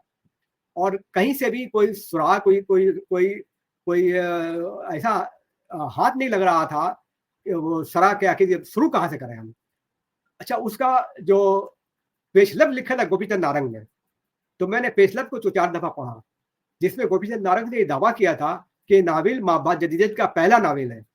माबअद जदीदियत का ये पेशखमा है ये नावल, ये दावा किया था उन्होंने। तो अब उसमें जितने सारे जंगों की दास्तान थी, जितनी सारी बातें थी, तो मैं इत्तेफ़ाक की बात है कि हिस्ट्री भी मैंने बहुत पढ़ी थी। तो उसमें तमाम जंगों की बातें, फिर ज़रूरत पड़ी तो मुझको महाभारत खुल के देखना पड़ा और रामायण खुल के देखना पड़ा और बहुत सारी चीज़ों को देखने के बाद मैंने किसी तरह से 1 डेढ़ महीने में मैंने लिखा और करीब-करीब जब लिखना शुरू किया तो फिर मेरा कलम कहीं रुकने का नाम ही नहीं ले रहा था। और उसके बाद में करीब-करीब 30-35 सफ़ा जब हो गए तो मैंने फ़राग साहब से कहा कि भाई मैंने लिख दिया है, 30-35 सफ़ा हुआ है और आपको अगर एक लाइन भी काटेंगे तो मत छापिएगा इसमें। तो अरे यार, मेरा पर्चा ऐसा है कि सब 35 छपा आपका छाप देंगे तो फिर पर्चा में ये वो। बहरहाल आप भेजिए, मैं देखता हूँ। तो उन्होंने देखा, देखने के बाद में 2-3 के बाद में उन्होंने फ़ोन किया कि अरे यार, मैं पूरा छापूँगा। अब वाक़ई में वाह-वाह, मैंने वो बहुत तारीफ़ करने लगे और छापा भी पूरा। छापने के बाद में 1 हफ़्ते के बाद में एक फ़ोन आया सलाहुद्दीन परवेज़ साहब का और उन्होंने कहा, "अरे वाह, वाह, वाह! क्या लिखा आपने?" हालाँकि मैंने उनकी बखिया उधेड़ दी थी पूरी बखिया उधेड़ दी थी। गोपीचंद नारंग को भी मैंने उनकी भी, मतलब उस ज़माने में मैं तो किसी से जुड़ा हुआ नहीं था, इसलिए मैंने जहाँ खामी देखी मैंने वो खत खींच दिया मैंने। गोपीचंद नारंग साहब को भी मैंने लक्षण दिया था उसमें। तो बाद में मालूम हुआ कि नहीं, ये मैंने ज़्यादती की थी, इसलिए गोपीचंद नारंग साहब तो बड़ी हस्ती थे, लेकिन हमको तो नए-नए आए थे उस ज़माने में, क्या मामला था। तो बहरहाल सलाहुद्दीन परवेज़ बड़े खुश हुए और फ़ोन करके कहा कि शब्बीर साहब, आप, मेरा पर्चा निकलता है एक इश्तिहारा, आप मेरे इश्तिहारे में लिखिए। तो उन्होंने एक टॉपिक दिया कि 20वीं सदी में जितने तनकीदी दबिस्तान आए, उन तमाम को मिला करके 20वीं सदी का कोई जामे तनकीदी नज़रिया सामने आता है या नहीं आता। तो इस पर उन्होंने वो हर शुमारे में एक प्रश्न उत्तर निकालते थे। तो उसने एक प्रश्न दिया मुझको, जिसका उत्तर मुझे लिखना था। अब देखिए, जिस पर्चे का में से जुड़े हुए गोपीचंद नारंग हैं, जिस पर्चे का वो हमारा ये पहला मजमून, और वो वहाँ पर दूसरा मजमून के लिए इस्तिआरा वाला हमको कह रहा है कि लिखिए अभी प्रश्न उत्तर में। तो उन्होंने प्रश्न दिया, मैंने उत्तर लिखा, उन्होंने छापा भी उसको, और उसके बाद में तो मेरी हिम्मत और बढ़ती गई, और मैंने तनकीदी नज़रियात पर ऐसे-ऐसे मज़ामिन लिखे जो आजकल में और शायर में कुछ छपे उस ज़माने में लोग तलाश करते थे मुझको कि भाई ये कौन शब्बीर अहमद है, कि लिसानियात पर और साख्तियात पर और रद्द तश्कील पर। तो चूँकि मैंने वो तमाम किताबें पढ़ रखी थी अपनी वाइफ़ की अंग्रेज़ी के बारे में, इसलिए मैं लिख पाता था उसको। उर्दू उर्दू अगर सिर्फ़ मैं उर्दू पढ़ता, उर्दू का तालिब इल्म होता, शायद मेरे लिए बस की बात नहीं होती है। उसके बाद में फिर लोगों ने कहा कि भाई तर्जुमा भी मैं करता था, कुछ कहानियों का तर्जुमा करने लगा। तो जब तर्जुमा करने लगा तो बहुत सारे तराजुम जो हमारे छपने लगे आजकल में ऐवान उर्दू में, शायर में। तो ऐवान उर्दू से एक दिन मेरे पास खत आया। कमाल अहमद सिद्दीकी साहब वहाँ पर उस वक़्त एक मशीर थे दिल्ली उर्दू अकेडमी के। तो उन्होंने कहा कि आप इतने अच्छा तर्जुमा करते हैं कहानियों का, तो आप तबज़ात कहानियाँ लिख सकेंगे आप। तो वहाँ से हिम्मत मिली, और उसके बाद में फिर एक किताब आई गालिब के शहर में, जो एक रुदात थी पूरे दिल्ली का। हम लोग वो गए थे घूमने के लिए, तो उस रुदात को पढ़ने के बाद में हमारे खुर्शीद अकबर हमारे दोस्त थे, पटना में बड़े अच्छे शायर हैं, अहमद पर्चा निकालते थे। उन्होंने भी कहा कि अरे शब्बीर भाई, आपकी नस्र तो बिल्कुल बिल्कुल फिक्शन की नस्र है, आप फिक्शन लिखिए। तो उनके कहने पर मैंने वही फिक्शन लिखा कि जाते वक्त में एक आदमी खड़ा टाइम पूछता था, कितना टाइम हुआ साहब। तो मैंने कोशिश की लिखना। तो असल मानों में ये लिखना कोई बड़ी बात नहीं है, क्योंकि मैंने इतने दिन तक पढ़ा था और बहुत सारे बांग्ला कहानियों का तर्जुमा किया था। तो इसमें वो तमाम चीज़ मिल करके एक सामने एक फनपारा की शक्ल में आना शुरू हुआ, और अफ़साना लिखने का इस तरह से एक मामला शुरू हुआ। अफ़साना लिखते-लिखते, चूँकि मैंने अफ़साना लिखना बहुत देर से, एक बहुत मैच्योर्ड उम्र में मैंने शुरू किया लिखना, जबकि सियासत, समाजी मामलात और लोगों के नफ्सियात, इन तमाम चीज़ों को समझने का अच्छा खासा शऊर हो चुका था उस उम्र में। इसलिए जब हमारे अफ़साने जब मैं लिखना शुरू किया, तो आपने जो कहा मौज़ूआत के बारे में, ये तमाम मौज़ूआत खुद ब खुद इसमें आते चले गए। तो शायद ही कोई ऐसा मौज़ू दिन ब दिन, जो भी अखबारात में हो, जो भी इधर-उधर हो, जो सामने आते हो, जो सियासी हालात मामलात हो या जो भी मामलात हो, उसको ज़रा-सा गौर व फ़िक्र करने के बाद में उसको अफ़साने के शक्ल में ढाल देना, ये मैंने कोशिश की और ढालता गया। और ऐसा हुआ कि समझिए कि मैंने अगर 20 अफ़साने लिखे तो 5 छपवाए, 15 उठा के रख दिया। क्योंकि जब उस लायक नहीं हुआ, जब उतना मेयार पर नहीं आया, तो छपवाने का कोई फ़ायदा नहीं है। छपवाने के मामले में या ये करने के मामले में मैं बहुत मोहतात हूँ। बस जितना जितना जब सैटिस्फाइड हूँ कि हाँ, ये कर सकता हूँ, करूँ। हर चीज़ को छपवाया जाए ऐसे कोई ज़रूरी नहीं है। मेयार बहुत अहम चीज़ होती है। तो इस तरह से आपने बात की मौज़ू के बारे में, तो मौज़ूआत जो है हमने देखा कि भाई, और मैंने कोशिश ये की कि मौज़ू, एक अफ़साने का जो मौज़ू हो, दूसरे अफ़साने में वो मौज़ू का तकरार नहीं हो। ये मैंने कोशिश की हर ज़माने में। और चूँकि बहुत सारी बातें थी सियासियात पर, मैंने मार्क्स को पढ़ रखा था, उसके डायलेक्टिकल मटेरियल को पढ़ रखी थी, उसके दास कैपिटल को पढ़ रखा था। तो इस तरह से जो एक तबक़ाती जो कशमकश है, एक दलित मामलात है, माशी मामलात है, और एक तरह से स्टेट का जो टेररिज़्म है, ये तमाम चीज़ को मैंने मौज़ू बनाया।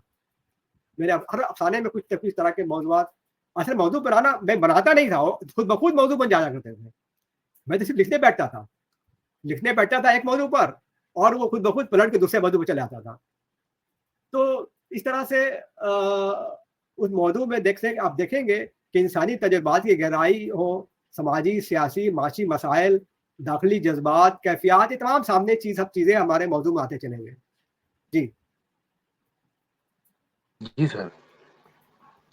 आपके अफ़साने में लेकिन जो बंगाल की तहज़ीब है, उसको सर बखूबी देखा जा सकता है, और बंगाल को जिस तरीके से आपने पेश किया है, उर्दू दुनिया में यहाँ पे शायद। ज़रा-सा आपको ये करूँ कि आपने बंगाल की बात की, तो यहाँ पे एक बात मैं ज़रा-सा आपको माफ़ी चाहता हूँ, लेकिन बहुत ज़रूर समझता हूँ कह देना कि देखिए, अब गाना लिखने के लिए बैठा जब मैं, तो मेरे ज़हन में ये बात थी कि भाई मेरे ऐसा कुछ लिखा जाए कि जो आम लोग, जो दूसरे लोगों ने नहीं लिखा है, ऐसे अंदाज में लिखा जाए। मौजूद तो सभी करते, लेकिन ऐसे अंदाज में लिखा जाए, ऐसे पसमंजर में लिखा जाए, ऐसे माहौल में ढाला जाए कि उर्दू वालों के यहाँ ऐसी चीजें कम मिलती हो, तब ना हमारी चीज, आपकी चीज को लोग पढ़ेंगे।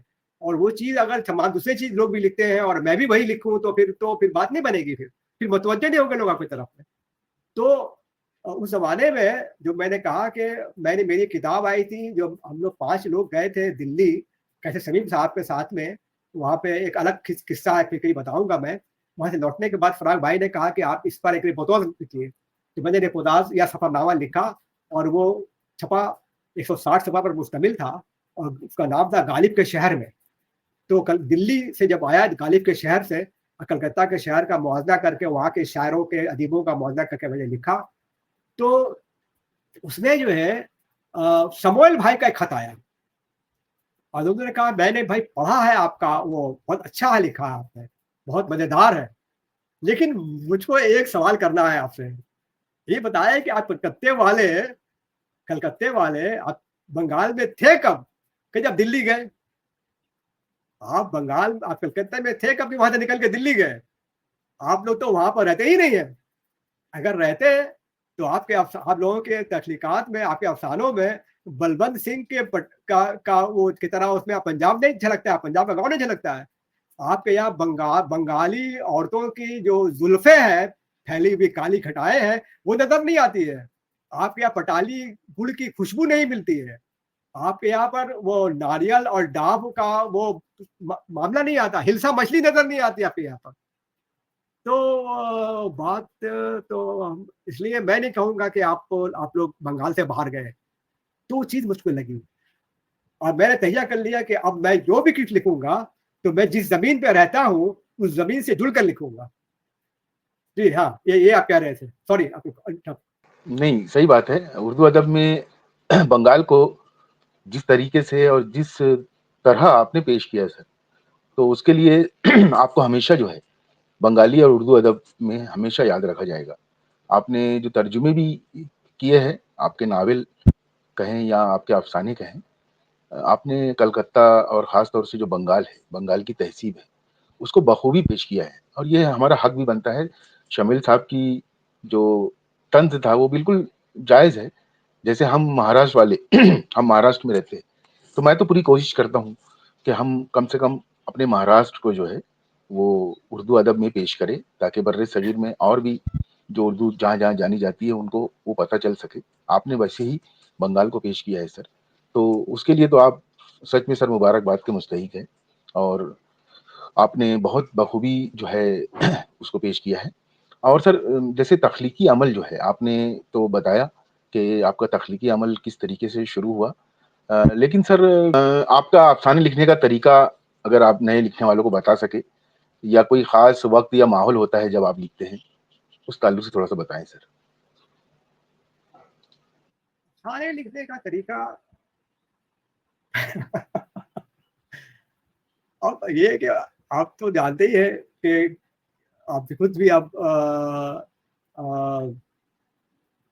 तख्लीकार है, तो तरीका तो ऐसा कोई ख़ास सामने नहीं है, लेकिन हाँ, ये है कि ये जो तख्लीकी अमल जो है, ये तो आसान नहीं, वाक़ई में एक बहुत पेचीदा मरहला होता है। हाँ, और ये बिल्कुल ज़ाती और मुनफ़रद होती है इंतहाई अमल। अब उसमें ख़यालात, जज़्बात और जितने हमारे जो एहसासात, महसूसात, तजुर्बात को एक साथ जोड़ कर के बैठना पड़ता है। उसके बाद तब जाकर के ये अमल जो है फ़िक्शन में ढलना। आज सिर्फ़ फ़िक्शन की बात नहीं, तमामी जो इस असनाफ़ है, सबके साथ यही मामला है। हत्ता कि वो मसव्वरी हो या मौसीकी हो, शायरी हो, सब में यही मामला है। हाँ, तो इसका आगाज़ मिसाल के तौर पर मैं एक मिसाल देता हूँ आपको कि अफ़साना लिखने का। अब मैं जा रहा हूँ रास्ते में, एक एक एक एक बागीचे में गया और देखा एक बेंच पर एक बूढ़ा जो है अफ़सुर्दा बैठा हुआ है। तो मैंने चेहरे की तरफ देखा कि भाई ये बूढ़ा है, कम से कम 65-70 साल की उम्र होगी, और अफ़सुर्दा बैठा हुआ है। तो सबसे पहले ध्यान में आता है कि अब उसको लिखने के लिए मुझको 2 काम करना पड़ेगा। या तो मैं जाकर उनसे पूछूं कि सर आप क्यों उदास बैठे हुए हैं, क्या परेशानी है आपको, तो वो परेशानी बताए अपने चीज़ों को, और मैं उस परेशानी को सुनूं और फिर उसी अंदाज में घर जाकर के मैं उन चीज़ों को लिखना शुरू करूं, या फिर मैं खुद से अंदाज़ा लगाऊं कि ये आदमी यहाँ बैठा हुआ है तो अभी कहाँ से आया होगा, घर से आया है, घर में उसकी बीवी के साथ क्या हुआ होगा, उसके बच्चों के साथ क्या हुआ होगा, या वो उसकी बीवी है या नहीं है, बच्चे हैं या नहीं है, इसको कोई बीमारी है या नहीं, कोई परेशानी है कि नहीं, माशी परेशानी है या नहीं, ये तमाम चीज़ों को मुझको खुद ब खुद सोचना पड़ेगा ज़हन में। हाँ, अभी इसके लिए मैं एक मिसाल देता हूँ आपको कि मैंने वो उसी बैरकपुर में बैठे-बैठे एक अफ़साना लिखा था, पुनर्जन्म। पुनर्जन्म एक अफ़साना ऐसा था कि जब मैं घर में मैं वो अपने दफ्तर में बैठा रहता था, तो हमारे एक बड़े बाबू थे, वो आते थे मेरे पास में, आ करके हमेशा उदास और बोलते रहते थे कि सर ये मामला हुआ था। मैं पूछता रहता था कि भाई आप इतने उदास क्यों रहते हैं, क्या मामला है? तो एक दिन किसी ने कहा कि उनका बेटा जो है बीएससी में पढ़ता था और बहुत नाउम्री में मर गया। एक ही बेटा था उसका, इसलिए वो उदास रहते। अब मुझे मौका मिला था, मैं उनको जब भी मेरे यहाँ आते थे, वो बैठते थे, उनको बुलाता था मैं, बैठते थे मेरे यहाँ पर और मुझको बहुत गौर से देखते थे और मुझसे बहुत देर तक बातें करते थे, और उनको मैं कहता था कि हाँ बताइए तो आपका बेटा कैसे, क्या हुआ था उसको? मैं छेड़-छेड़ के बातें पूछता था उनसे। अब पूछ लेने के बाद में, तो अब वो तमाम पूछने के बाद जो बातें उन्होंने बताई, फिर उसको मैंने ज़हन में सोचा कि ये तमाम चीज़ें जो वो हकीकत उसने बताई, अब उसमें कुछ तसव्वुरात को जोड़ना पड़ा आपको। अपनी तरफ तसव्वुरात जोड़ने के बाद में मैंने लिखना शुरू किया अफ़साना, और वो पुनर्जन्म अफ़साना सामने आया। वो अफ़साना जो है आजकल में पहली दफ़ा छपा, मैंने ऑल इंडिया के एक तरह से पैमाने पर वो पहली दफ़ा आजकल में एक कौमी सतह पर वो अफ़साना छपा, और बहुत सारे लोगों ने मुझको फ़ोन किया कि आखिर ऐसा अफ़साना जो हम लोगों ने ऐसी बंगाली फ़िज़ा में, और एक बाप की तड़प, हाँ, और ये तमाम चीज़ें कुछ ऐसी बातें भी थी कि लोग पूछते थे कि ये आपने ऐसा क्यों लिखा? इसमें ऐसा क्यों किया इसने? ऐसा नहीं, ऐसा क्यों नहीं किया इसको? तो लोगों को कम से कम कारी तो सोचा, कम से कम ऐसा क्यों किया, ऐसा क्यों नहीं किया, ये बहुत अच्छी चीज़ है, बहुत बड़ी बात है कि कारी जुड़ रहा है आपके चीज़ों से। हो सकता है कि आप उससे मुत्तफ़िक नहीं हो, लेकिन इससे घबराना नहीं है। वो कारी कम से कम हमारी चीज़ों से जुड़ रहा है, ये खुशी की बात है। हमारी चीज़ों पर गौर कर रहा है, ये बहुत अहम बात है।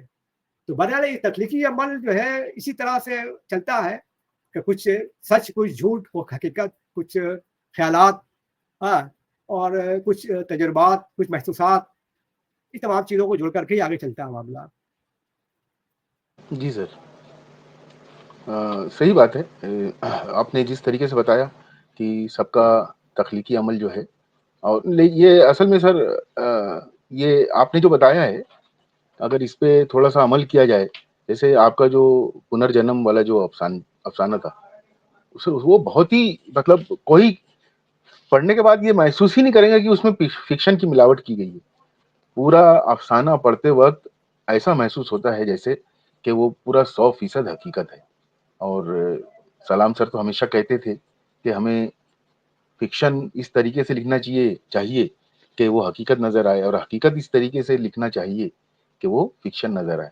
तो सर उसकी बहुत उम्दा मिसाल है वो। आपका वो अफ़साना मुझे बहुत पसंद है। उसमें जो जुज़ियात निगारी है, उसमें बहुत ही खूबसूरती से की गई है। बहुत पसंद है मुझे सर वो।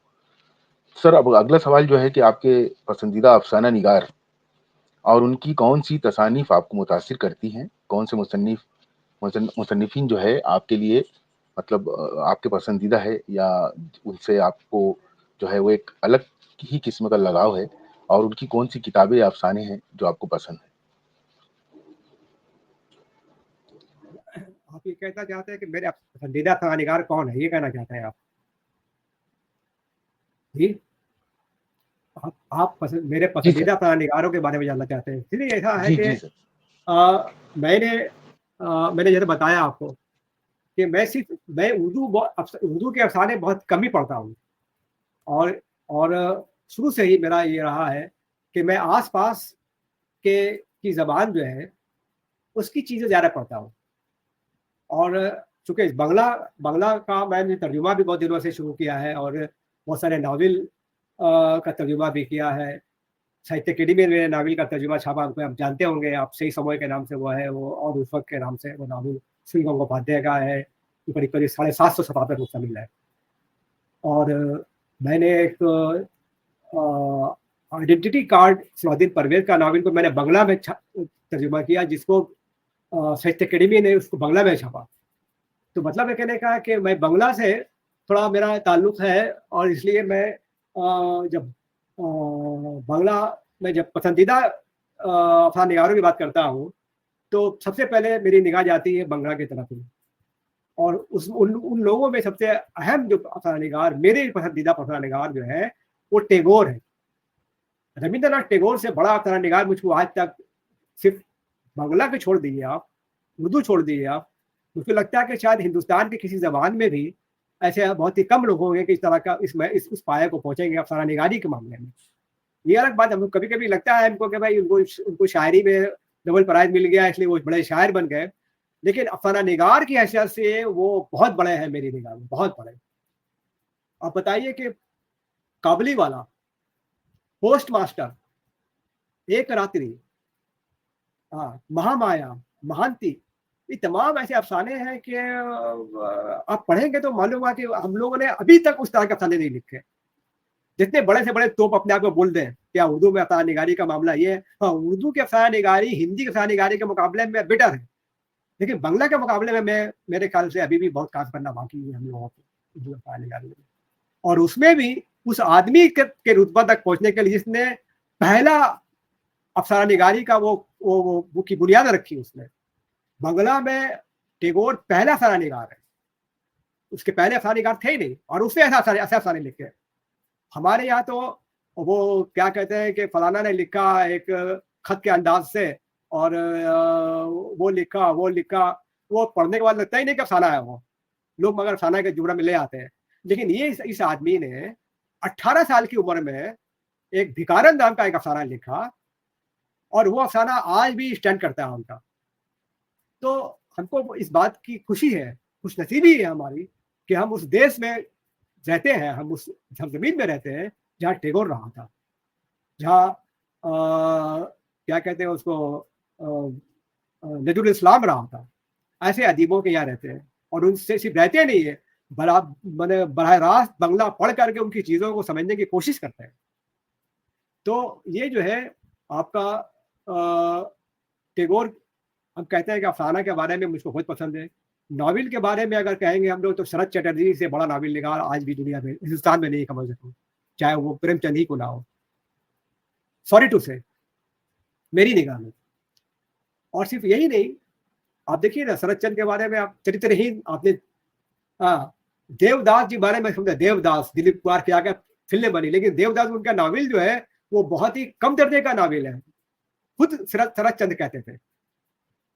तो ऐसा बड़ा नॉवेल निगार थे वो। गिरियद है उसने लिखा है, पल्ली समाज लिखा है, बहुत अच्छे नॉवेल लिखे हैं। श्रीकांत लिखा है, और हमारे यहाँ पर जो है माशिता देवी है, आशापूर्णा देवी है, इनको भी मैंने खुद पढ़ा। तो ये तमाम लोग हमारे पसंदीदा है। अंग्रेजी में भी हमारे कुछ पसंदीदा है, जैसा कि डब्ल्यू जेकब का हमने पढ़ा था, द मंकी पॉ। क्या शानदार अफ़साना लिखा उन्होंने मंकी पॉ पर।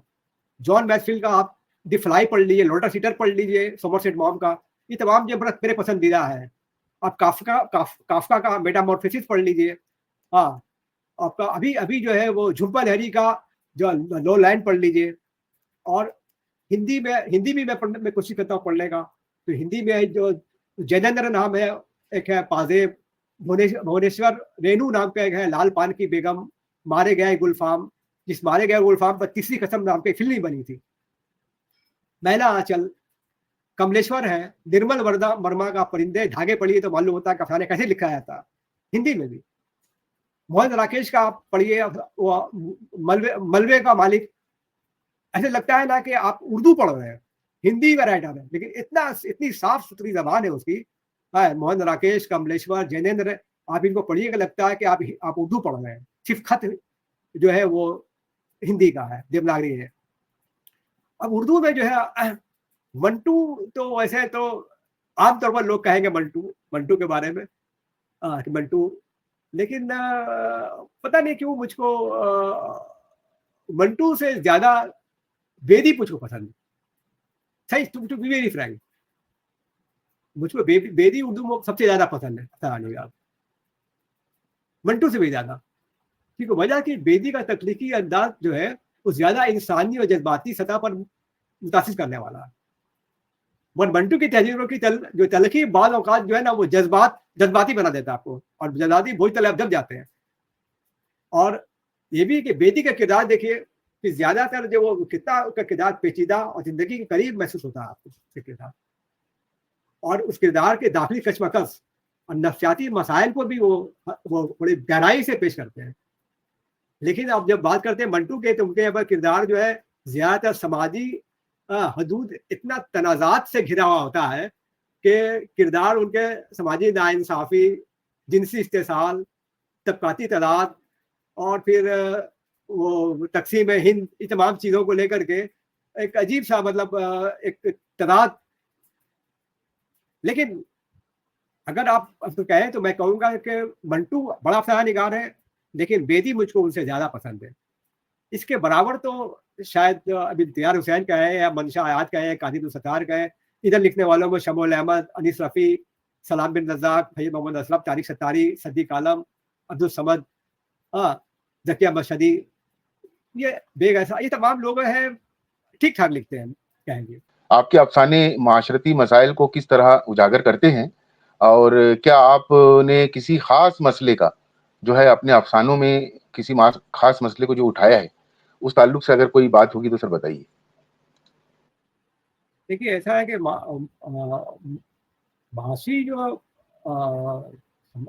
माशरती मसला मसाइल जो है, आप जब अफसाना या फिक्शन लिखेंगे कि जब तक आपके या जो तख्लीकार है या फनकार है, वो जब तक किसी मसाइल से दो चार नहीं होता है, जब देखता नहीं है, जब तक उसको उसके तजुर्बा में नहीं आती तो कुछ चीज़, तब तक तो वो उसको लिखेगा ही नहीं।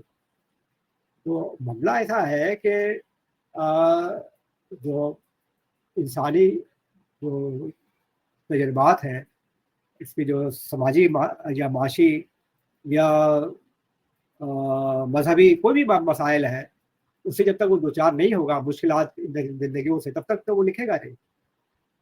तो मैं भी मामला वैसे ही है कि जब जब किसी मसाइल को जब देखता हूँ, तो लगता है कि भाई कि ये तो इंसान, अगर वो मसाइल ऐसे है कि जो इंसान की पैदा कर रहा है, तो उसको उसी अंदाज से पेश करना पड़ता है अफसाने में।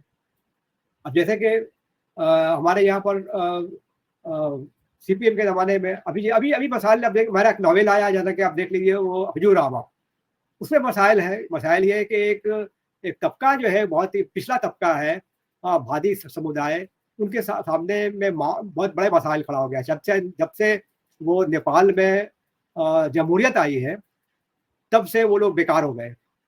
तो अब लोग जो है पूरा पूरा फ्लैश स्टेट में आ गए वो लोग, अपना पेट भरने के लिए। अब उस मसाइल से निकालना है, उसके लिए तो आपको कुछ एक चाहिए, माध्यम चाहिए, एक ज़रिया चाहिए ना। तो अदब उसके लिए एक अच्छा ज़रिया है, जिसको आपको आवाम तक अपनी बात को आप पहुँचा सकते हैं। बराह रास्त नहीं, बल्कि फ़न पारा के अंदाज़ में, पढ़ने वाला कम से कम देखे, सोचे कि हाँ भाई, पहाड़ में जो है इतना इतने इतने सारे जो है वो खून खराबा हो रहा था, इतना सारा सियासी मामलात हो रहे थे, इतना वो लोगों के अंदर इतना इतनी गुर्बत थी, और जो जो जो जो जो लीडर है, जो सियासी नेता है, ये दिन ब दिन फूलते फैलते जा रहे हैं। गरीब जो है वो थोड़ा सा सिमटता जा रहा है। तो इसको तो बराह रास्त नहीं बोल सकते हैं, इसको तो आप फन पारा की तरह ला सकते हैं। तो उसके उसके ही लिए अब आप देखें, आप पढ़ करके वो नॉवेल जो है हजूरामा, तब आपको मालूम होगा कि वाकई में इंसानी मसाइल से हम रूबरदारी नहीं कर सकते। पैगाम के ताल्लुक से जो है, हम असल में टारगेट करते हैं किसी फर्द को, किसी ग्रुप को, किसी जमात को, सरकार को, या फिर हम पैगाम देने के हवाले से जो है वो अफसाना लिखते हैं। तो सर उस हवाले से एक सवाल है पैगाम के ताल्लुक से, बिना पैगाम के तो खैर कोई अफसाना लिखता नहीं है, लेकिन क्या सर आप किसी खास किस्म का जो है, मतलब किस किस्म का असर आप अपने अफसानों से डालना चाहते हैं, और क्या आप अपने क़ारीन को कोई खास पैगाम देना चाहते हैं, या आपने कुछ किसी अफसाने में बाकायदा पैगाम देने के लिए या टारगेट करने के लिए अफसाना लिखा है, उस ताल्लुक से बताइए सर। देखिए, फनकार कोई पैगंबर या अवतार थोड़े ही है कि वो लोगों को पैगाम देता फिरेगा। वो तो इंसानी मसाइल की बस तस्वीरकशी करता है, मैं भी करता हूँ। कारी जो है उसकी तहरीरों, हमारी तहरीरों को, हमारी चीज़ों को पढ़ते हैं। हाँ, ये कारी जो है, अगर कोई उसको कोई उससे कोई पैगाम अख़ज़ कर सकता है कारी अगर, तो ये कारी की ज़हानियत और उसकी हसासियत पर डिपेंड करता है।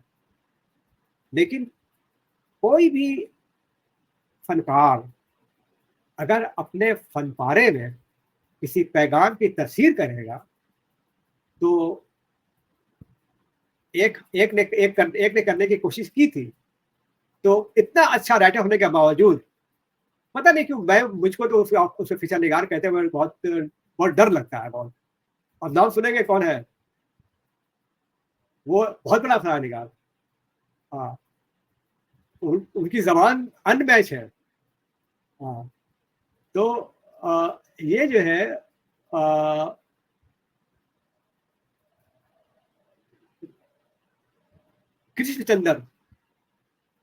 कृष्णचंद्र की बात करें आप, उनकी ज़बान, उनका बयान, उनका मदरकशी, उनका सब कुछ अनमैच। आखिर में पैगाम देने का मामला लेकर के वो अपने अफसानों को सत्यानाश कर देते हैं। तो पैगाम मेरे ख्याल से कभी पैगाम की तरफ से तवज्जो ही नहीं करनी चाहिए फनकार को। पैगाम इंसान के मसाइल हैं। आप लिखने बैठेंगे, आप हमारा लाशऊर खुद ब खुद उस चीज़ों को अपने अंदाज से ऊपर फिट करेगा, और वो लाशऊर जो इज्तिमाई लाशऊर जो कारी के अंदर है उससे जम करेगा, और वो खुद पैगाम अख़ज़ करेगा उसमें से।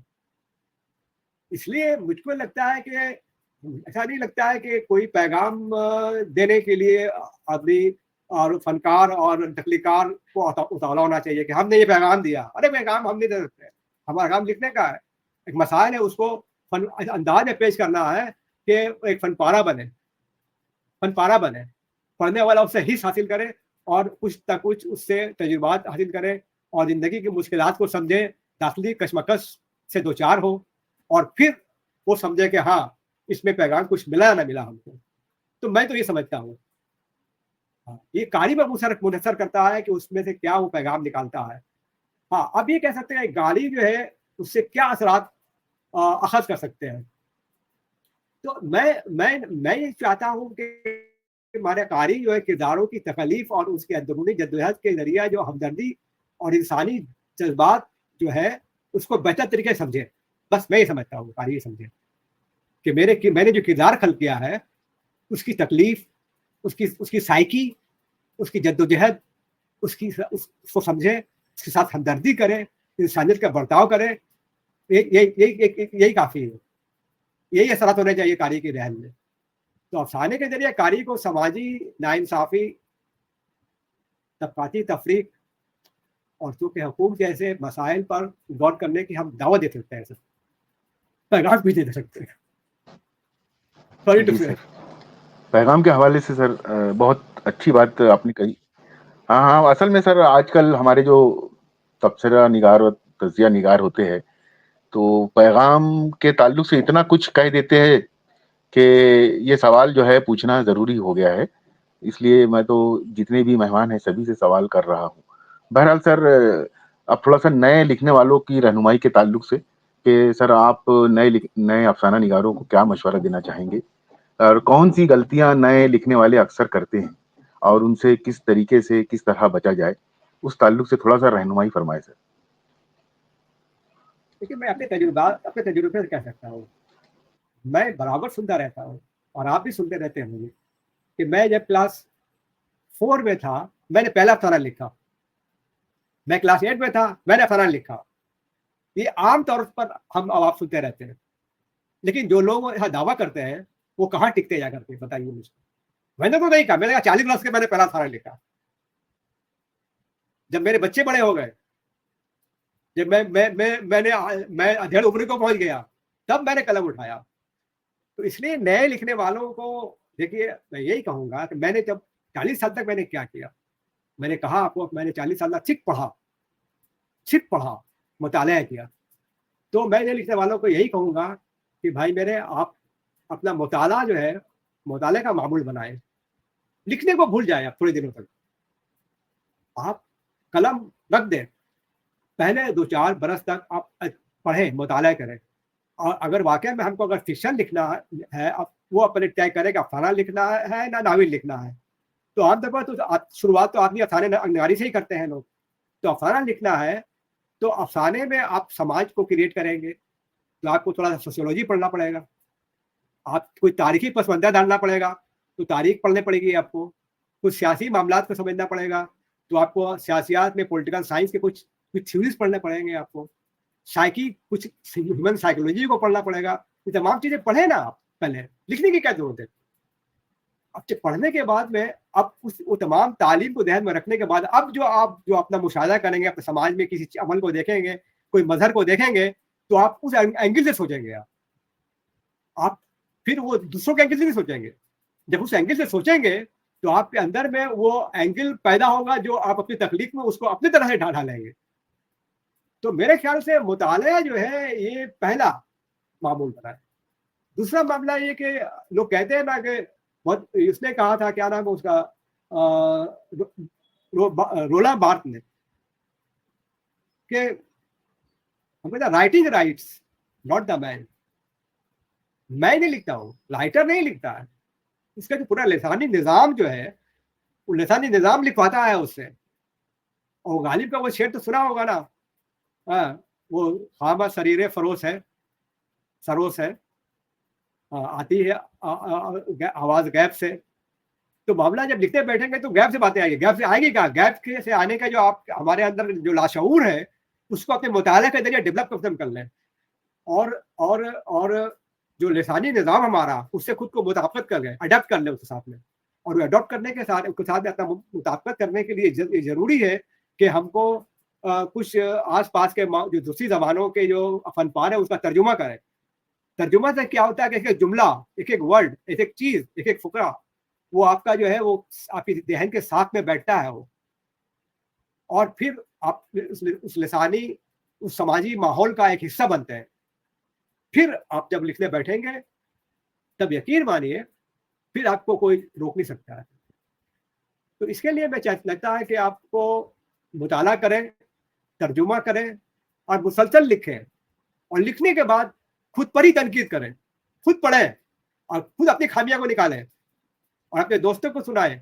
अगर वो कहते हैं कि इसमें ये खामी है, उसको बशादत के साथ माने और उसको दूर करने की कोशिश करें।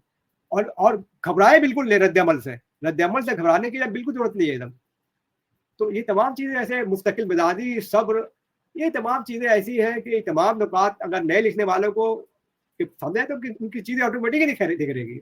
हम कहते हैं कि अगर हम एक चीज़ को 20-25 साल की उम्र में हम लिखते हैं और रख देते हैं, लोगों ने कोई जवाब नहीं दिया, लेकिन उस चीज़ को मैंने 10 साल के बाद लिखा और लोगों ने जवाब दिया, अगर उसका रद्द-ए-अमल अच्छा हुआ, तो लगता है कि 10 साल के बाद लिखना मेरे लिए ज़्यादा बेहतर होगा, ना कि 20 साल के बाद लिख करके फुदूल में ही कर देंगे। तो मतलब कहने का है कि हमको चाहिए कि मुताला मुसलसल करें, आस-पास के जो अच्छे अदब, उसका तर्जुमा करें, सब देखें कि बड़ा-बड़ा जो हमारे लिखने वाले हैं, उन्होंने किस तरह से किरदार को बरता है, किस तरह से मुकालमे लिखे हैं, किस तरह के जुमले उन्होंने इस्तेमाल किए हैं, कहाँ पर किरदार को खामोश हो जाने से मतलब पूरा हो जा रहा है। बहुत लंबी-लंबी बातें बोलने की ज़रूरत नहीं है। हाँ। तो ये तमाम चीज़ें ऐसी हैं कि हमारे नए लिखने वालों को तवज्जो देनी पड़ेगी इस तरफ। जी सर।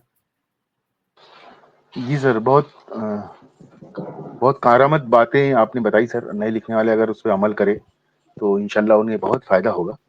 अब सर, आपके आइंदा मंसूबे के ताल्लुक से एक सवाल है कि क्या आप किसी नई किताब या अफ़सानों के किसी मजमूए पर काम कर रहे हैं? या फिर आपकी कोई अफ़सानों से अफ़सानों का कोई मजमूआ वगैरह जो है आने वाला है पाइपलाइन में, आपके क्या है मामलात? उस ताल्लुक से थोड़ा-सा बताएँ सर। जी, ऐसा है कि अभी मैंने जितनी भी चीज़ें की है, जितने मामलात हमारे साथ मेरे साथ हुए, वो तमाम सर्विस में रहते हुए। अब मैं रिटायर हो गया हूँ, 1 साल हुआ है मुझको रिटायर होते हुए।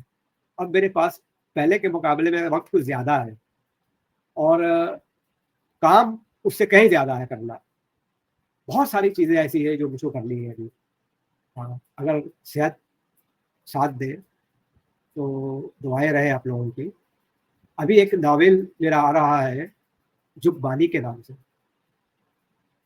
जो करीब-करीब 800 सफ़ा पे मुश्तमिल है, 800 पेजेज़ में। इससे पहले एक नॉवेल आया था मेरा अ, विद्रोही, वो 720 सफ़ा पे मुश्तमिल था। उससे पहले हजूरामा, वो 480 सफ़ा पे मुश्तमिल था।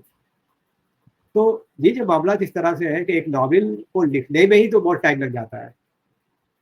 तो ये जुगबानी मैं बहुत दिनों से लिख रहा हूँ, उम्मीद है कि बहुत करीब वो मुकम्मल तो हो गया है, लेकिन कुछ ज़रा-सा उसमें थोड़ा-सा वो नज़रसानी करना, प्रूफ रीडिंग करने टाइम लगता है।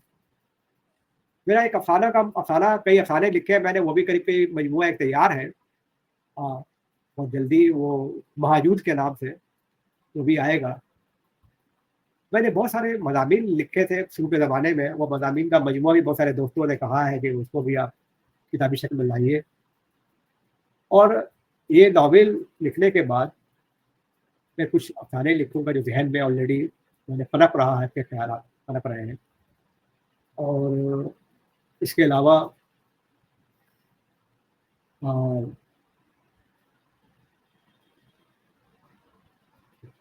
कुछ बहुत सारे हमारे दोस्तों के नॉवेल मेरे पास बहुत जमा हो गए हैं। कुछ को पढ़ा है, कुछ को पढ़ना बाकी है।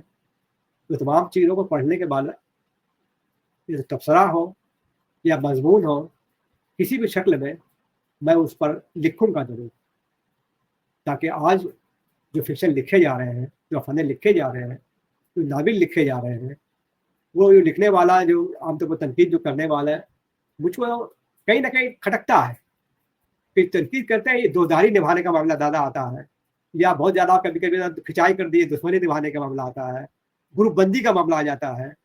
मैं इससे बिल्कुल बेलाग होकर एकदम सिर्फ़ मतन पर, चाहे वो मेरे दोस्त हो, चाहे वो मेरे दुश्मन हो, ना कोई दोस्त, ना कोई दुश्मन, बस सिर्फ़ मतन सामने है और उसके लिहाज से मैं कोशिश करूँगा कि कोई ऐसी चीज़ें मैं आए। मेरे ख्याल से तो 10-12 मज़ामीन तो आने चाहिए कम से कम इन तमाम नावल और अफ़सानों के मजमूओं पर। जी सर। जी सर, अब तनकीद के ताल्लुक से एक सवाल है सर, कि अफ़साने के तनकीद पर आपका क्या रद्द-ए-अमल होता है? जब आप किसी के अफ़सानों पर आपके अफ़सानों पर जब तनकीद की जाती है, तो आपका क्या रद्द-ए-अमल होता है? असल में ये सवाल इसलिए पूछा जा रहा है कि जो हमारे नए लिखने वाले हैं, उन्हें क्या रद्द-ए-अमल पेश करना चाहिए? इस ताल्लुक से ये सवाल रखा गया है सर। और साथ ही आजकल जो तनकीद हो रही है, उस ताल्लुक से आप का क्या नज़रियात और क्या ख़यालात हैं? नहीं देखिए, मामला आपने नए लिखने वालों को क्यों जोड़ा? नए लिखने वाले लिख रहे हैं, अगर उस पर तनकीद किया जाए तो क्या रद्द-ए-अमल होगा? मुझको तो हैरत इस बात पर होती है, ताज्जुब और कभी-कभी गुस्सा भी होता है कि जब हमारे पुराने या पुख्ता लिखने वालों पर अगर आप तनकीद करते हैं, तो वो बुरा मान जाते हैं। ये क्यों होता है ऐसा? मैंने बारहा देखा। अरे हमारी नई नस्ल है, वो अपने नुक्ता नज़र से आपके फन-पारे को देखेगी, हमारे फन-पारे को वो अपने नुक्ता नज़र देखेगी, और उसमें अगर उसको कुछ ख़ामी नज़र आती है या कुछ कमी या बेशी नज़र आती है, उसका आपको पूरा इख्तियार है कि अपनी बात को सामने रखे। हमको कतई उसकी बातों का बुरा नहीं मानना चाहिए, बल्कि खुश होना चाहिए कि नई नस्ल हमारी फ़न की तरफ, हमारी तख्लीक की तरफ मुतवज्जह हुई है, पढ़ रही है। और यकीन मानिए, जब कुछ कुछ कहता है कि इसमें ये ख़ामी है, इसमें ये चीज़ें हैं, आम तौर पर तो जो कहने वाले हैं जब कहते हैं तो मालूम हो ही जाता है कि पढ़ के कह रहा है कि ना ऐसे ही कह रहा है। तो अगर जो इस तरह की बातें करता है, तो गहरी बातें करता है, तो हम समझते हैं कि आमतौर पर पढ़ के ही करते हैं, मालूम हो जाता है कि पढ़ के क्या कह रहा है ये। तो ये खुशी की बात है।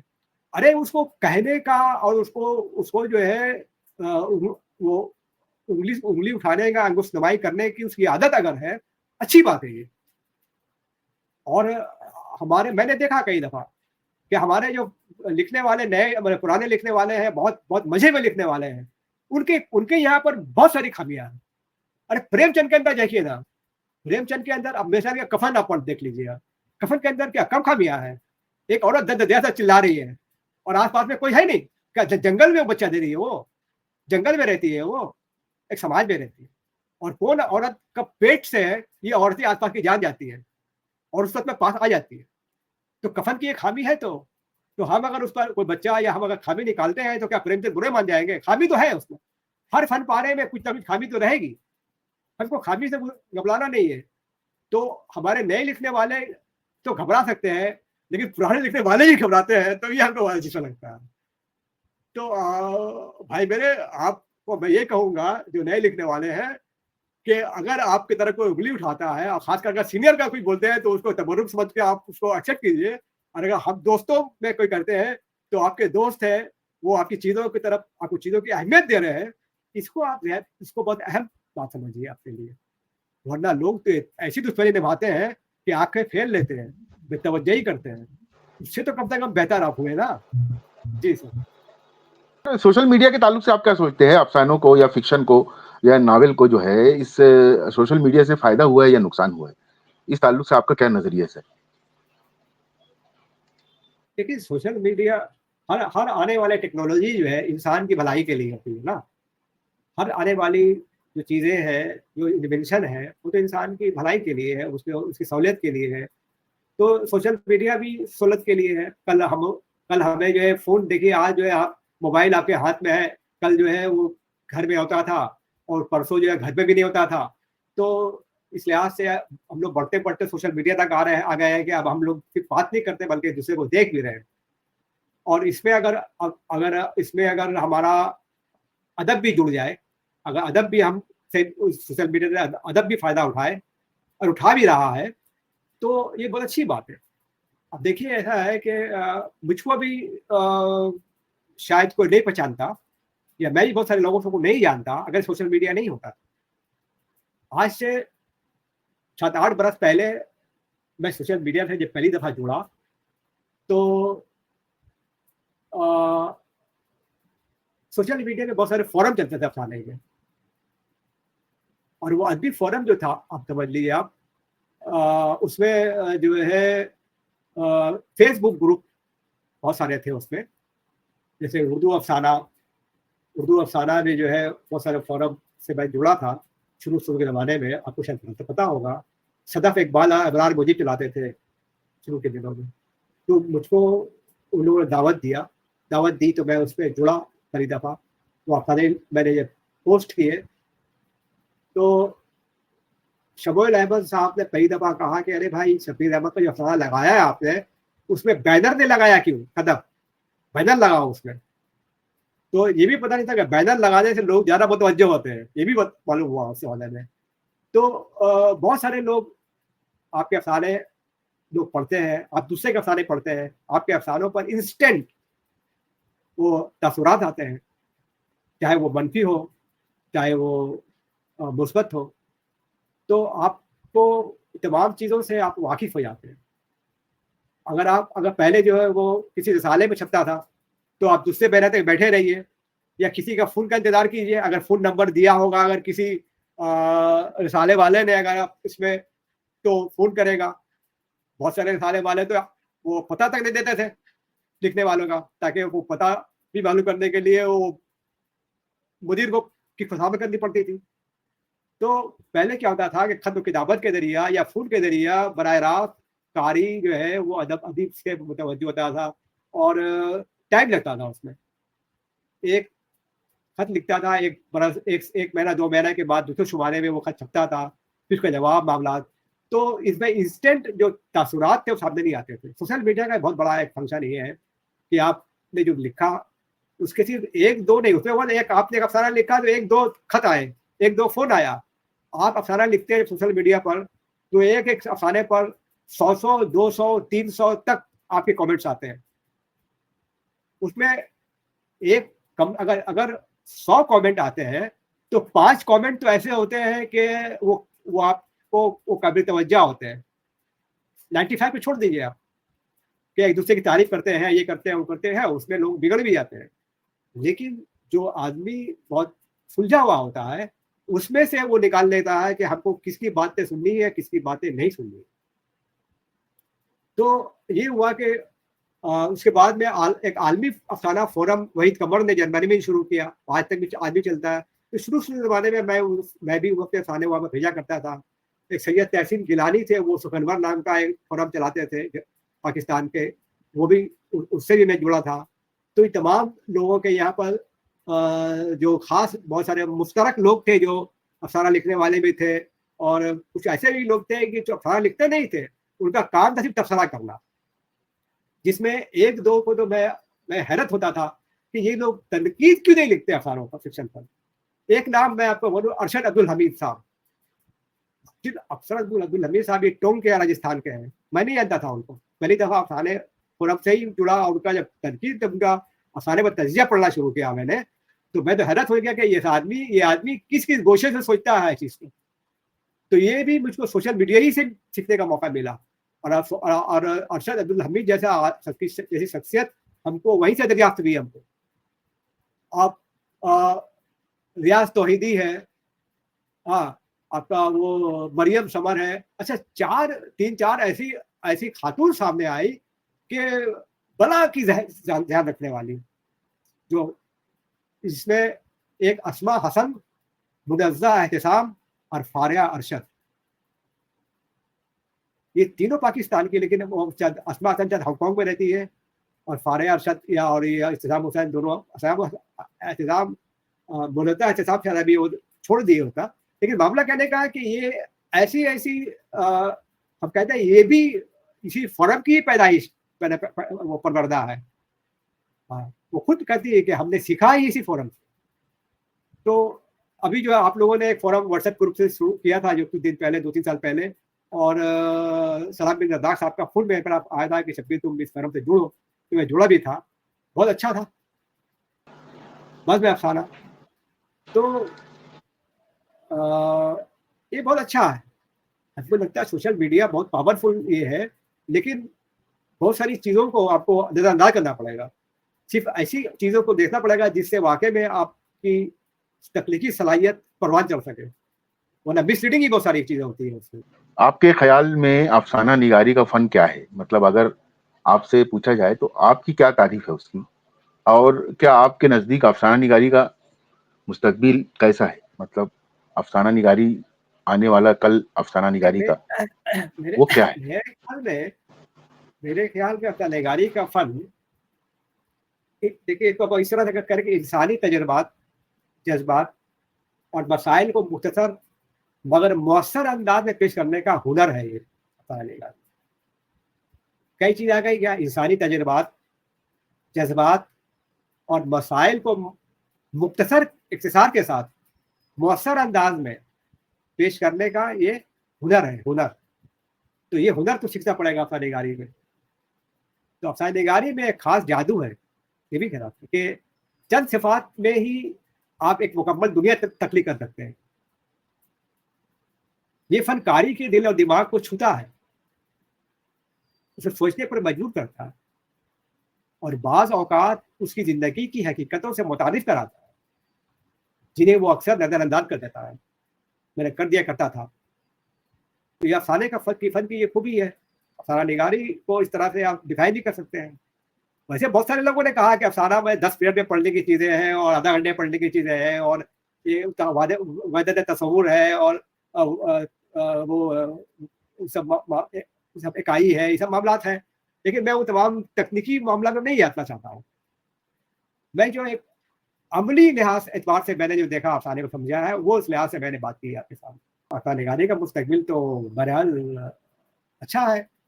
इसमें मायूस होने की चीज़ क्या है? इसमें मायूस होने की कोई बात ही नहीं है इसमें। बहुत सारे लोग, अब ये है कि उर्दू का कारी, लेकिन अब देखिए अफसाना निगारी, कल तक तो अफसाना निगारी हम लोग, आप मुंबई में या महाराष्ट्र में बैठे करते थे, या बहुत ज़्यादा हुआ किसी रिसाले में भेज दिया आपने तो उसको पढ़ लिया, हम कलकत्ते से करते थे, कुछ दिल्ली से करते हैं, आज तो पूरे दुनिया जुड़ गई है और दुनिया एक साथ बैठ करके एक सुई के साथ निगाही पर गौर भी कर रही है, नए चैनल लिख भी रहे हैं। लेकिन हमारे साथ मसला ये है ना कि हम चीज को बहुत ही एक तरह से एक जकड़त के शिकार हो जाते हैं हम, कि हम सोचते हैं कि हमने जो दिया हम वहां से हटना नहीं चाहते, जमूत के शिकार हो जाते हैं। जबकि अफसाना निगारी देखिए, आप जबान और फन पारा और कोई भी फन जो कोई भी जो है मैंने फनकारी वो एक बहती हुई नदी की तरह है, वो अपनी अपनी धार अपने सिम खुद तलाश कर लेगी। अब बताइए, लोग कहते हैं मसनवी लिखे, मसनवी तो आज भी लिखी जा रही है, अभी सलाउद्दीन परवेज ने मसनवी लिखी, कसीदे आज भी लिखे जा रहे हैं। लेकिन ये अलग बात है कि वो तो अब बादशाह धर्म जवाला रहा नहीं, तो अफसाने जो है लिखे जाएंगे और अच्छे खासे सारे लिखे जाएंगे। ये है कि उसका तर्ज बयान, उसका तरीका, उसके उसके मौज़ूआत, उसको बयान करने का अंदाज नई नस्ल अपने लिहाज से ठीक करेगी। भले पुराने नस्ल कहेगी नहीं ये सारा हुआ ही नहीं, तो वो उससे घबराने की चीज नहीं है। हो सकता है कि अपनी वो साख थोड़ी तब्दील कर ले, लेकिन बहरहाल अपना निगारी तो रहेगी कुछ तब्दीलियों के साथ, और ये अच्छी बात। जी सर, जी सर। तो सर बहुत अच्छा लगा सर आपसे बात करके, खास तौर से जो आपका बचपन का जो वाकया था, जो बचपन के जो आपकी यादें थी, वो सुनकर वाकई में बहुत अच्छा लगा। और मैं तो फिर कह रहा हूँ कि आपने बिल्कुल ईमानदारी से और दयानतदारी से जो है आपने बचपन के बारे में बताया। ये वाकई में वो भी एक कहानी जैसा ही था कि कोई बच्चा 10वीं तक के जो है वो एवरेज स्टूडेंट रहे या उससे भी नीचे का हो, लेकिन बाद में वो सिविल सर्विस के एग्ज़ाम को पास किया। और आपने बताया कि आपके साथ में जो इतने बड़े घर का जो लड़का था, उसका दाखिला भी जो है वो आप कॉलेज में नहीं हो सका 10+2 के आपको बाद। यही बताना चलूँ कि जी, सॉरी, आपको यही बताना चलूँ कि मैंने आईएएस के मेन तक मैं गया था। मैं जी, जी, जी। आईएएस नहीं सर, ये यूपीएससी सी तो ये वो मामला थे। चलिए ठीक है, वो हमारे यहाँ की मसलियत है। हो सकता है कि मैं जी सर। क्लास 10 भी पढ़ता तो वो मामला और भी परेशानी हो जाता मामला। चलिए ठीक है। नहीं लेकिन सर वो और ख़ास तौर से जो आपके जो आपको रेलवे के जो आपके मोहल्ले के वो जो थे वो जो पढ़ाते थे, और वो नागिन वाला जो था, आपकी बहन आपका हाथ खींच कर लेके चली जाती थी कि कहीं मेरा भाई जो है वो मेरे भाई को वो ले ना ले। तो बड़ा अच्छा लगा सर, बहुत अच्छे यादें थी। और यही मकसद है सर, हमारा उर्दू पॉडकास्ट का यही मकसद है कि कुछ ऐसे अनछुए पहलू भी लोगों के सामने आ सके, ताकि ये एक डॉक्यूमेंट का दर्जा यूट्यूब पर रहे, हमेशा रहे। कोई भी अगर शब्बीर अहमद को जानना चाहता है, उसके उनके बचपन को जानना चाहता है, तो वो ये हमारी पॉडकास्ट देख सकता है। तो सर आपसे बात करके बहुत अच्छा लगा और आपका बहुत शुक्रिया। मैं मध्य भारत टाइम्स और महानामा अल्फाज़ी हिंद की जानिब से आपका बहुत शुक्रिया अदा करता हूँ सर। जी, आपका भी शुक्रिया रियाज साहब, आपने मौका फराहम किया, बहुत बहुत शुक्रिया। जी, शुक्रिया सर।